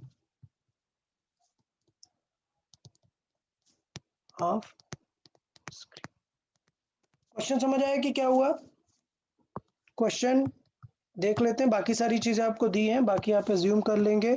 small d कितना है 1 mm, कैपिटल D कितना है 1 मीटर, और लैम्डा कितना है 5000 एंगस्ट्रॉम। ये आपको गिवन है। तो सिचुएशन आप देख रहे हो क्या कि इस बार सोर्स सिमेट्रिकल है क्या? नहीं, सोर्स इस बार क्या आ रहा है, किसी एंगल पर आ रहा है। मतलब क्वेश्चन कुछ ऐसा है कि इस बार जो लाइट आ रही है इसके पास, ये वो क्या आ रही है, बहुत ही डिस्टेंट है। डिस्टेंट मतलब समझ गए कि रेज कैसी आ रही होंगी, पैरेलल। रेज कैसे आ रही होंगी, पैरेलल। तो अगर मैं देखूं तो एक रे हुई है और एक रे हुई है, अगर आपने इन दोनों को मिलाया तो क्या सेंट्रल मैक्सिमा यहां पर मिलेगा क्या? नहीं ना, क्योंकि दोनों का पाथ क्या है, अलग है। ठीक है, तो इसका मतलब अगर आप देखें तो आपको कहीं पे लेट से चाहिए कि यहां पर सेंट्रल मैक्सिमा आने वाला है, यहां पर ये जो है लाइट सेटअप मिलने के बाद कोइंसाइड करने वाला है।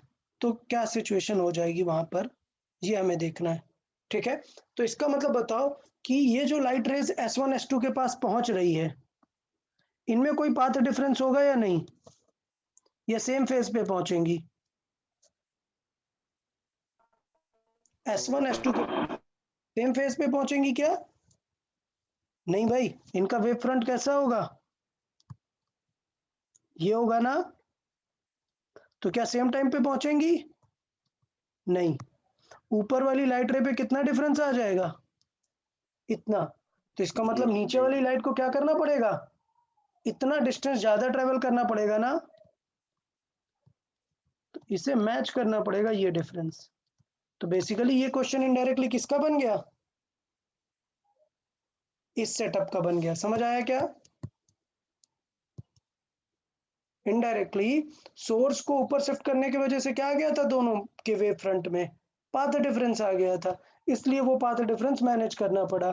तो ये चीज यहाँ पर क्या हो रही है, इनडायरेक्टली पाथ डिफरेंस आ गया। ये पाथ डिफरेंस कितना हो जाएगा, डी साइन अल्फा, और ये पाथ डिफरेंस कितना हो जाएगा, डी साइन थीटा। क्लियर? तो इसका मतलब हमें क्या करना है, सेंट्रल मैक्सिमा के लिए, सेंट्रल मैक्सिमा के लिए पाथ डिफरेंस कितना हो जाएगा, डेल्टा एक्स 0। तो जो ऊपर वाली रे ने D sine alpha extra cover किया है, वो कौन बैलेंस करेगा, डी साइन थीटा बैलेंस करेगा। बताए समझ आया या नहीं सिचुएशन? तो ऐसा कभी लाइट रे अगर किसी एंगल पर आ रहा है ना, तो आपको ये चीजें थोड़ा सा सिक्योरिटी रखना पड़ेगा कि आपको ये जो मेन फ्रेम आपको मिलने वाला है वो किसी एंगल पर ही मिलेगा। ठीक है, सो लाइट रे अगर किसी एंगल पर आ रही हैं, लेट्स से अल्फा पर आ रही हैं, तो जो मेन फ्रेम होगा आपको उसी एंगल पर चेक करना रहेगा।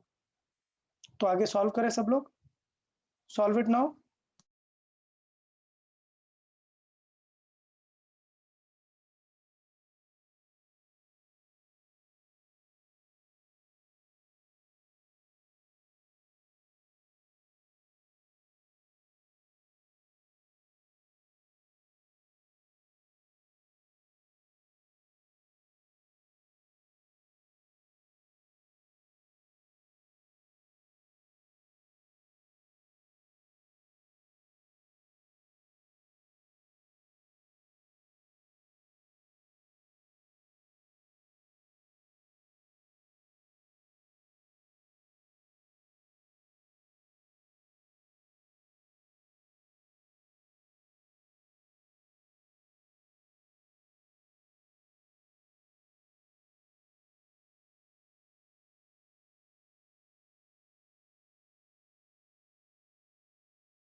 ओके, बताएं फाइनल आंसर किसी का, वैल्यू क्या आ जाएगी वाई की, क्या सिचुएशन रहेगी? हमें इनडायरेक्टली वाई को फाइंड करने के लिए क्या चाहिए, थीटा चाहिए ना, कि किस एंगल पर बनने वाला है, ये थीटा चाहिए हमें। ठीक है, तो बहुत ही क्लियर है, जितना अल्फा होगा वही हमारा क्या हो जाएगा, थीटा हो जाएगा। तो अल्फा इज इक्वल टू क्या आ जाएगा, थीटा। सो मतलब थीटा कितना आ जाएगा, 30 डिग्री। क्लियर? तो अब हम सेपरेटली लगा सकते हैं कि इनडायरेक्टली ये वाली हाइट कितनी होगी। डन? सो इसका मतलब क्या हो जाएगा, यहाँ पर y इज इक्वल टू हो जाएगा, और just tan theta is equal to हो जाएगा y ओवर डी। तो थीटा में पता है 30 डिग्री है, तो y कितना आ जाएगा, tan 30 degree into D. Clear? तो इसके लिए थोड़ा सा आप लोग को चीज़ों को ध्यान दे के रखना है। 1/√3 मीटर ये पोजीशन आएगी कि वो रेज कहाँ पर फाइनली कन्वर्ज होने वाले हैं। ठीक है, तो ये पॉइंट समझ में आया। ये क्वेश्चन में इनडायरेक्टली सोर्स शिफ्टिंग के लॉजिक को हमने यूज किया हुआ है किसी एंगल पर अगर हमें इंसिडेंट हो रही है। डन? ओके, नेक्स्ट पॉइंट क्या था, जैसे हमने एक बताया शिफ्टिंग ऑफ सोर्स, दूसरा क्या था, अगर हम कोई मीडियम रख देते हैं, तो मीडियम रख देते हैं तो हम पहले देखेंगे क्या, कॉन्सेप्ट ऑफ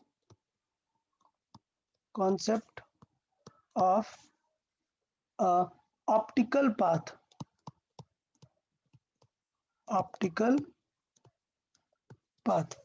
देखिए कॉन्सेप्ट ऑफ ऑप्टिकल पाथ का मीनिंग क्या होता है, बहुत ही सिंपल है। सपोज ये ए है और ये बी है, ठीक है, ए टू बी के बीच की डिस्टेंस है कुछ x, यहां पर क्या है अभी, एयर मतलब वैक्यूम है, लेट्स से ये क्या है, वैक्यूम है। तो बताओ अगर मुझे ए टू बी तक पहुंचना है तो वेव को जो उसकी स्पीड होगी उसके अकॉर्डिंग टाइम लगेगा। इसमें किसी को कोई डाउट कि अगर हमें टी टाइम पे पहुंचना है तो बड़ी सिंपल वे में हमें पता रहेगा कि टाइम कितना लगेगा। लेकिन अगर मैं ए टू बी के बीच में एक मीडियम रख दूं, मीडियम, तो बताओ क्या होगा, मीडियम की वजह से क्या प्रॉब्लम आ जाएगी, स्पीड इसकी क्या हो जाएगी, ये एक्स डिस्टेंस ही है, तो इसका मतलब ये होगा, फील करिएगा कि अगर ये वैक्यूम है तो कितना टाइम लगेगा, speed over distance, sorry distance over speed. Clear? तो वैक्यूम है तो क्या यूज करेंगे वहां पर, सी। लेकिन अभी बताओ अगर मीडियम आ गया रिफ्रैक्टिव इंडेक्स n का, तो क्या हो जाएगा टाइम टेकन, x बाई क्या होगा, v, और v क्या हो जाती है किसी मीडियम पर, कम हो जाएगी, क्या होगी, c बाई n होगी। यार क्लियर है ये सबको? हाँ सर। इसका मतलब अगर मैं टी डैश की बात करूंगा तो टी डैश देखो क्या फील देगा, n times of original T देगा ना। हाँ, क्लियर? उसको उतना टाइम ही लगेगा। ओके, इसमें किसी को कोई प्रॉब्लम है तो बताएं, समझ में आया ये सिचुएशन कि उसको ज्यादा टाइम लगेगा। ठीक, अच्छा, तो अभी यहां पर ऑप्टिकल पाथ का मतलब कॉन्सेप्ट क्या है कि अगर मैंने कोई बीच में मीडियम रख दिया तो मतलब उसको क्या करना पड़ेगा, ज्यादा टाइम स्पेंड करना पड़ेगा। ये क्लियर है? तो सोचो अगर वो इतनी देर इस टाइम से एयर पे चलेगा तो ज्यादा डिस्टेंस भी तो कवर कर लेगा ना। तो मैं यहां पर लिखूंगा कि डिस्टेंस, और नीचे नीचे सॉल्व करके लिखता हूं क्या, distance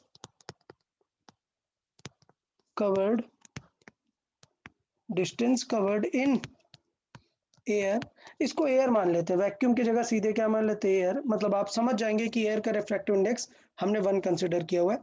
so distance covered in air in this time T dash. बताओ टी डैश टाइम में कितनी डिस्टेंस कवर कर लेगा, डिस्टेंस कितनी हो जाएगी, क्या होगा, स्पीड इनटू टाइम। टाइम। तो एयर में स्पीड क्या है, c, और टाइम जो हमने लिखा है वो आ गया n इंटू टी। तो इसका मतलब क्या हो गया, n इंटू सी टी हो गया ना, और सी टी क्या थी, c इंटू टी, कि वो एयर में कितनी डिस्टेंस कवर करता है, मतलब क्या, x। सो इस पूरे कंक्लूजन का, इस पूरे सेटअप का सिर्फ पर्पस ये है क्या, कि अगर मैंने मीडियम रख दिया तो उसे ये फील आएगी कि ये डिस्टेंस कितनी टाइम्स हो गई है, n इंटू एक्स टाइम्स हो गई है। बताओ कंक्लूजन समझ आया या नहीं? हाँ, बस इतनी सी बात थी। ये पूरी कहानी सिर्फ फील कराने के लिए थी। अगर क्वेश्चन सॉल्विंग के लिए चाहिए तो what is the idea for question solving? For n times हो जाएगा। यस, क्वेश्चन सॉल्विंग बस इतना सा दिमाग लगाना है आपको, क्या कि अगर मैंने यहाँ पर एक x डिस्टेंस का और n का रख दिया है मटेरियल, ठीक है, तो इसको इन एयर कितनी डिस्टेंस कवर करनी पड़ेगी?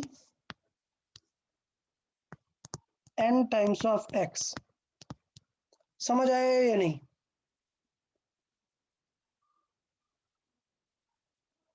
ये क्लियर समझ आया? So this is called its equivalent length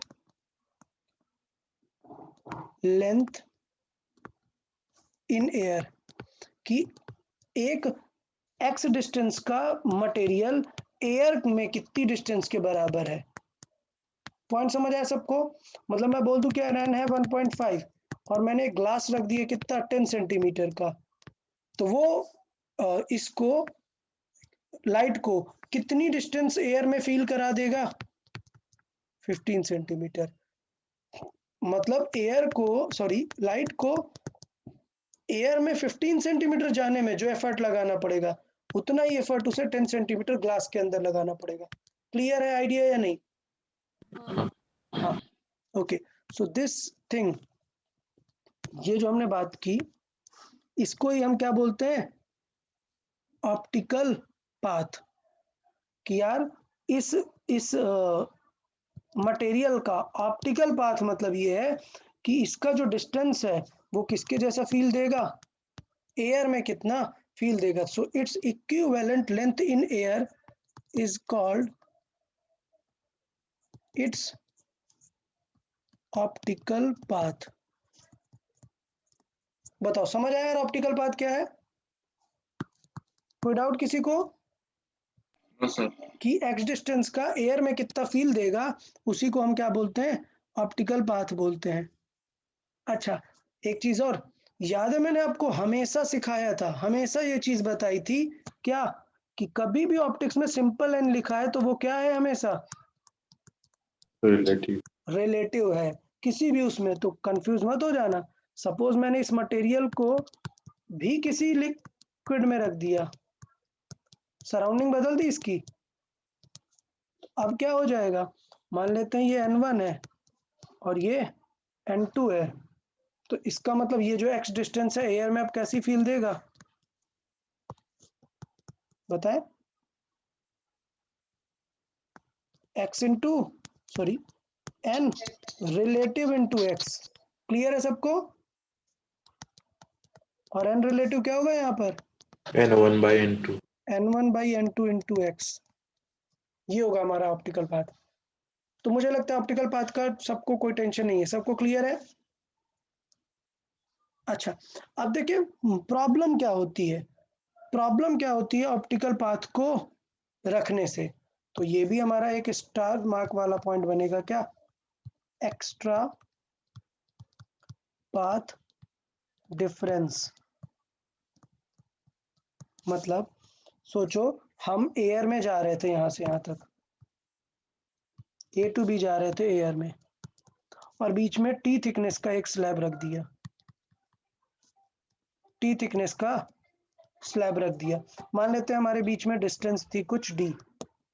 समझिएगा सब लोग, हमारे बीच में ए और बी के बीच में डिस्टेंस थी डी और हमने टी स्लैब रख दिया, तो इसका मतलब इसकी इक्विवेलेंट एयर क्या हो जाएगी? Equivalent in air A to B कितनी डिस्टेंस कवर करनी पड़ेगी बताएं? तो देखो डी माइनस टी तो एयर में होगी ही, हाँ, डी माइनस टी तो रहेगी ही रहेगी एयर में। सिर्फ ये टी थिकनेस किसके जितना फील दिला देगा? into t। Yes yes.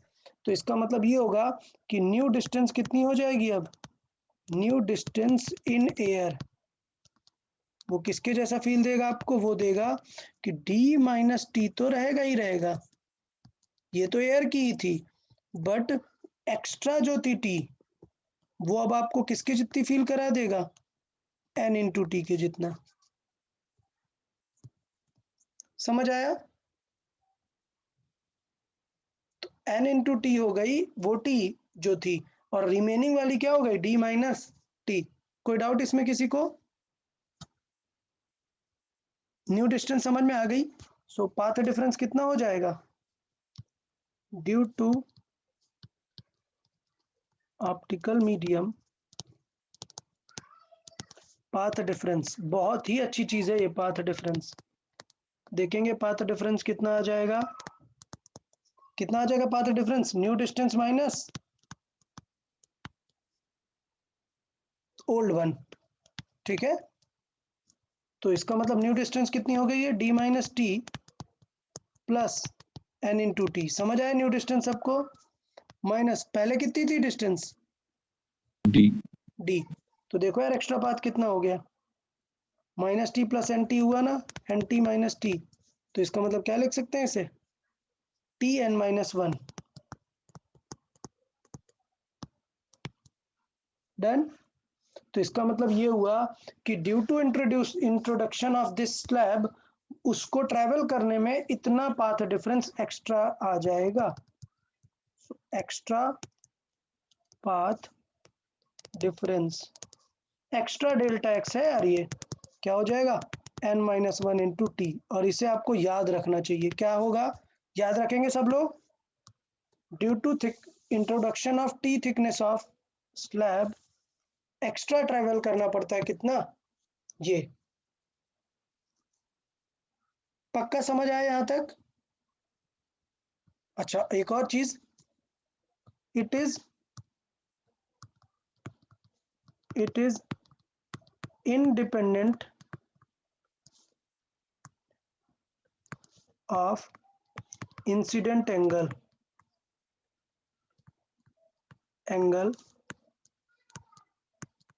of light। मतलब देखना यार, बहुत ही क्वालिटी बात है बता रहा हूं यहाँ पे आपको। क्या कि अगर आपने ऐसा टी थिकनेस का एन मटेरियल रख दिया ना,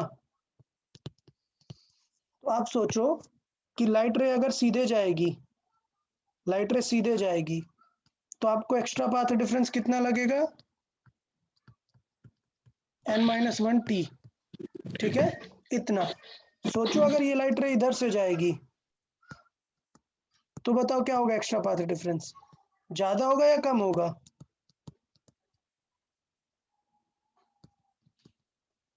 delta X will be greater than N minus one into T.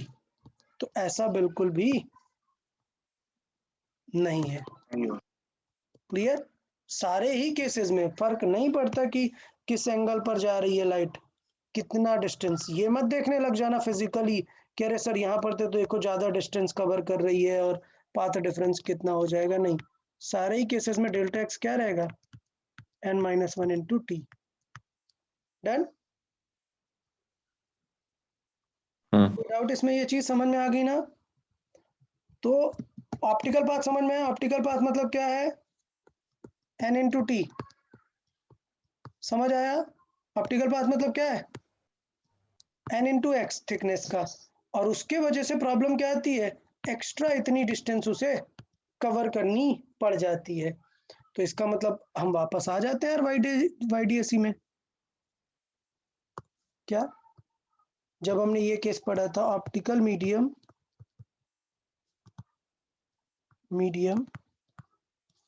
Near the slits,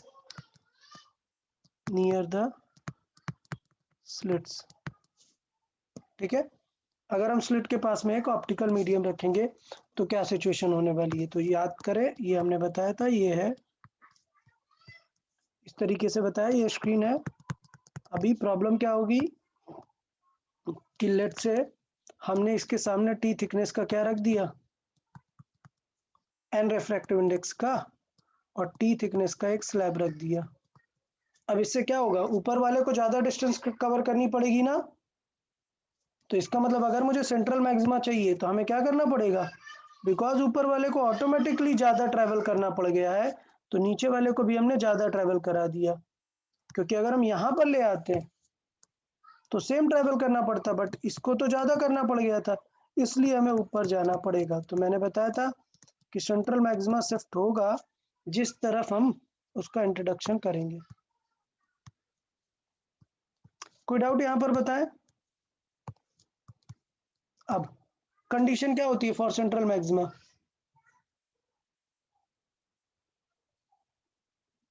central maxima की फॉर सेंट्रल मैक्सिमा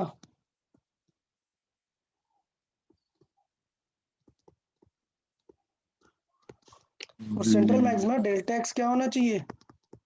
0। तो इसका मतलब इसको जितना एक्स्ट्रा पाथ ट्रेवल करना पड़ गया, नीचे वाले को हम उतना ही ऊपर एक्स्ट्रा कवर करा देंगे। समझ आया? किसी को कोई डाउट इसमें? तो क्या करेंगे हम, नीचे वाले को उतना ही हम एक्स्ट्रा ट्रैवल करा देंगे जितना ऊपर वाले ने ट्रैवल किया। बात समझ में आई? सो टू मेक दिस 0 क्या करेंगे हम, path difference for S1 must match path difference for S2। मुझे लगता है क्लियर है, इसमें कोई टेंशन तो नहीं ना किसी को? और पाथ डिफरेंस कितना आता है S1 के लिए? Tn-1 Tn-1। और इसके लिए कितना आता है? d sin theta. Very good. तो इस तरीके से हम कर सकते हैं। अच्छा, हमें पता है कि हम क्वेश्चन सॉल्विंग में मान लेते हैं कि थीटा क्या स्मॉल है। अगर नहीं है तो हमें कहाँ से सॉल्व करना पड़ेगा? यहीं से सॉल्व करना पड़ेगा थीटा रख के, ठीक है? बट अभी हम मान लेते हैं क्या कि थीटा इज स्मॉल। देन क्या सिचुएशन होगी? थीटा को क्या लिख सकते हैं? tan थीटा भी लिख सकते हैं। तो tan थीटा मतलब क्या आएगा? y बाई कैपिटल D आ जाएगा। तो y आ जाएगा, y समझ में आया? y इज इक्वल टू क्या आ जाएगा? n-1 t capital D by small d। अच्छा, ये y क्या है? ये लोकेशन है क्या किसी चीज की? नहीं, ये हम क्या सॉल्व कर रहे हैं? Central maxima. तो ये y पता है क्या है? बताओ y क्या है? New position of central maxima. So this is new position of central maxima। ये है y। n क्या है? n कोई नंबर ऑफ फ्रिंज है क्या? नहीं, मीडियम n का है। रिफ्रैक्टिव इंडेक्स है। तो कंफ्यूज अगर ना हो तो चाहिए तो मैं n को कुछ और लिख दूं, n को म्यू भी लिख सकते हैं ना, याद है बताया था रिफ्रैक्टिव इंडेक्स। तो अगर कंफ्यूज नहीं हो रहे हो तो मैं म्यू भी लिख सकता हूँ, कोई प्रॉब्लम नहीं है हमें। डन। तो चाहिए तो मैं इनको क्या लिख रहा हूँ यहाँ पे? म्यू। यहाँ पे मैं लिख देता हूँ म्यू का मतलब क्या है? रिफ्रैक्टिव इंडेक्स, क्योंकि कंफ्यूज नहीं होना चाहिए आपको। तो ये हो गया μ-1। फ्रिक्शन कोफिशिएंट मत समझ लेना यार इस म्यू को, रिफ्रैक्टिव इंडेक्स है। समझ आया यार? तो अगर मैं आपसे पूछूं कि नंबर ऑफ फ्रिंज कितनी शिफ्ट हो गई, नंबर ऑफ फ्रिंजेस शिफ्टेड, तो नंबर ऑफ फ्रिंज शिफ्टेड कितनी हो जाएंगी? y ओवर y अभी हमने देखा, w से हटा देंगे सारी चीजें तो क्या आ जाएगा? μ-1 इंटू टी, और d बाई डी कैंसिल होगा, क्या बचेगा? लैम्डा। ठीक है? तो मतलब basically number of fringe shifted totally depend कर रहा है मेजरली किस वेवलेंथ का आप यूज करेंगे और कितना थिकनेस का स्लैब, ये सारी चीजों पे। और इसे बेटा याद रखना है, इसे याद रखना है। तो देखो यार, इतना याद रखना कोई बहुत बड़ा टफ काम नहीं है। याद है ना, ये तो हम याद किया ही करते थे कि y की वैल्यू कितनी शिफ्टिंग होगी, बस ये है μ-1 t, ये याद रखना है। डी बाई डी तो अपना है ही वहां पर। क्लियर सबको? ये क्लियर है यार? बताओ इसमें कोई डाउट? नहीं। अच्छा, अगर मैं पूछूं कि अब nth मैक्सिमा या nth मिनिमा कहां पर मिलेगा, पूछ सकता है ना अभी कि ये रख देने से, ये स्लिट रख देने से क्या प्रॉब्लम आ जाएगी। तो लेट से मैंने पूछी new position of nth maxima, बताओ क्या होगी new position of nth maxima. Central maxima कहाँ गया है? ऊपर चला गया है, तो इसका मतलब y क्या होगी? बढ़ जाएगी ना थोड़ी। तो क्या हो जाएगी y? Position old plus shift कितना हुआ। समझ आ गया सबको? तो ये क्या हो जाएगा? n lambda D by D plus shift कितना हुआ? Mu minus 1t D by D. समझ आया? अच्छा, देख रहे हो यहाँ पर लैम्डा नहीं है। कुछ लोग क्या करते हैं, इस फॉर्मूले को याद करने में लैम्डा रखने की इतनी आदत होती है कि टी के जगह पे क्या लिख देते हैं? Mu minus 1t lambda D by D लिख देते हैं। लैम्डा डी बाई डी लिखेंगे क्या? नहीं, देखा ना हमने डी साइन थीटा से कंपेयर कराया। हम ये एन लैम्डा थोड़े ना निकाल रहे हैं कुछ, क्या हम एन लैम्डा सॉल्व कर रहे हैं क्या? नहीं, हम तो पोजीशन सॉल्व कर रहे हैं कि नई पोजीशन क्या रहेगी शिफ्टिंग की। तो देखने में मैंने इसे नेम वाई दे दिया है, आपको चाहिए तो आप एच लिख सकते हो, आपको चाहिए तो आप एच लिख सकते हैं। यहाँ पर, यहाँ पे किसी को डाउट तो नहीं आया ना? साइन थीटा को हमने टेन थीटा लिखा और उसे वाई बाई कैपिटल टी लिखा है। इतनी कैलकुलेशन तो आपको समझ में आनी ही चाहिए। अच्छा, सोचो अगर मैं दोनों तरफ लगा दूं तब क्या होगा? दोनों तरफ बताएं।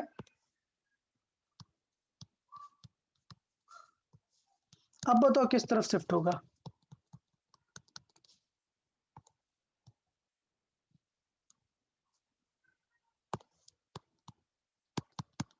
इट्स ये T1 थिकनेस का है, μ1 है, और ये T2 थिकनेस का है और μ2 है। बताओ फ्रिंज किस तरफ शिफ्ट होगी? सेंट्रल मैक्सिमा किस तरफ शिफ्ट होगा?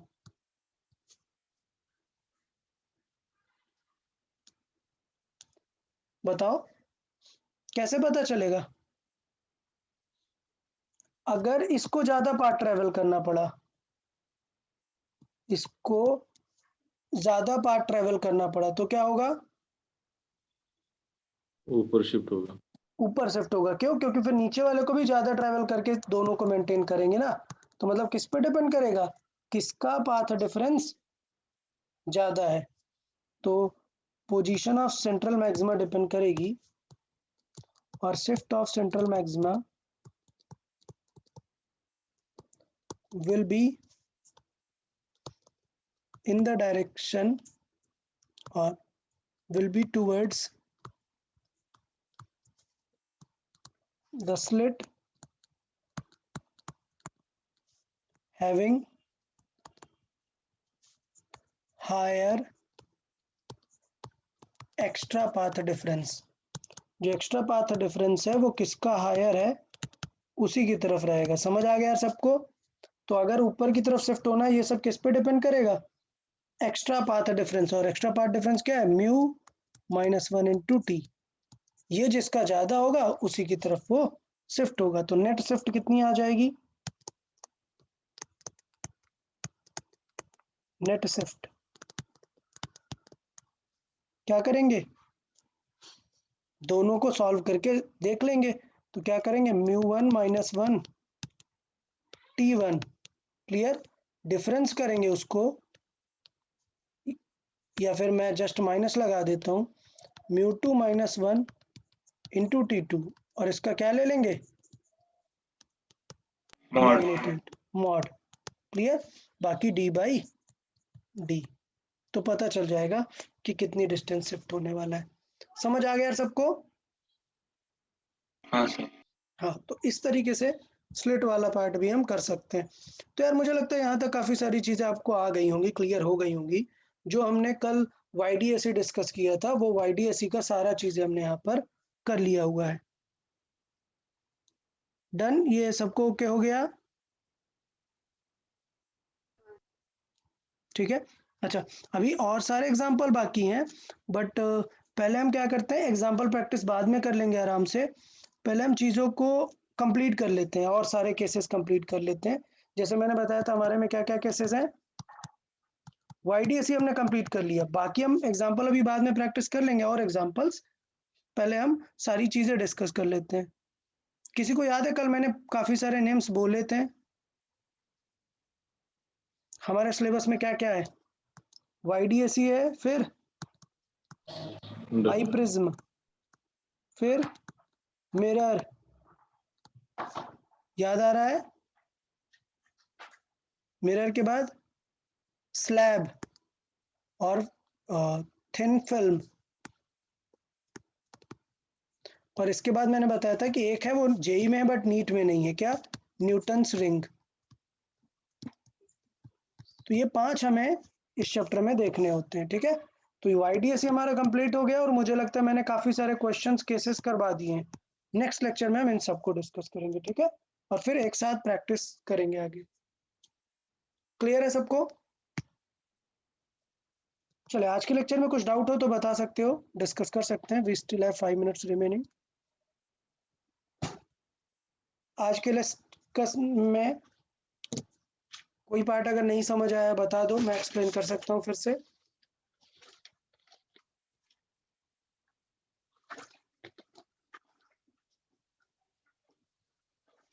देखिए सारी चीज़ें फिर मुझे लगता है आप लोग एक बार नोट्स क्विक रिव्यू कर लो तो सारी चीज़ें क्लियर आएंगी। इस पे बेस्ड मैं क्वेश्चन नहीं करा रहा हूँ यार, आप बुक में देखेंगे क्वेश्चन रहेगा। आपको सिर्फ क्या करना है, मल्टीप्लाई डिवाइड, बस ये फॉर्मूला आपको करना है। तो ऐसे क्वेश्चंस मैं बिल्कुल नहीं करा रहा हूँ, जो आप मैथमेटिकली देख सकते हैं, सॉल्व कर सकते हैं, ठीक है। Okay then, I guess it's enough for today. Okay, bye bye everyone. Bye, sir. Bye bye, bye bye everyone.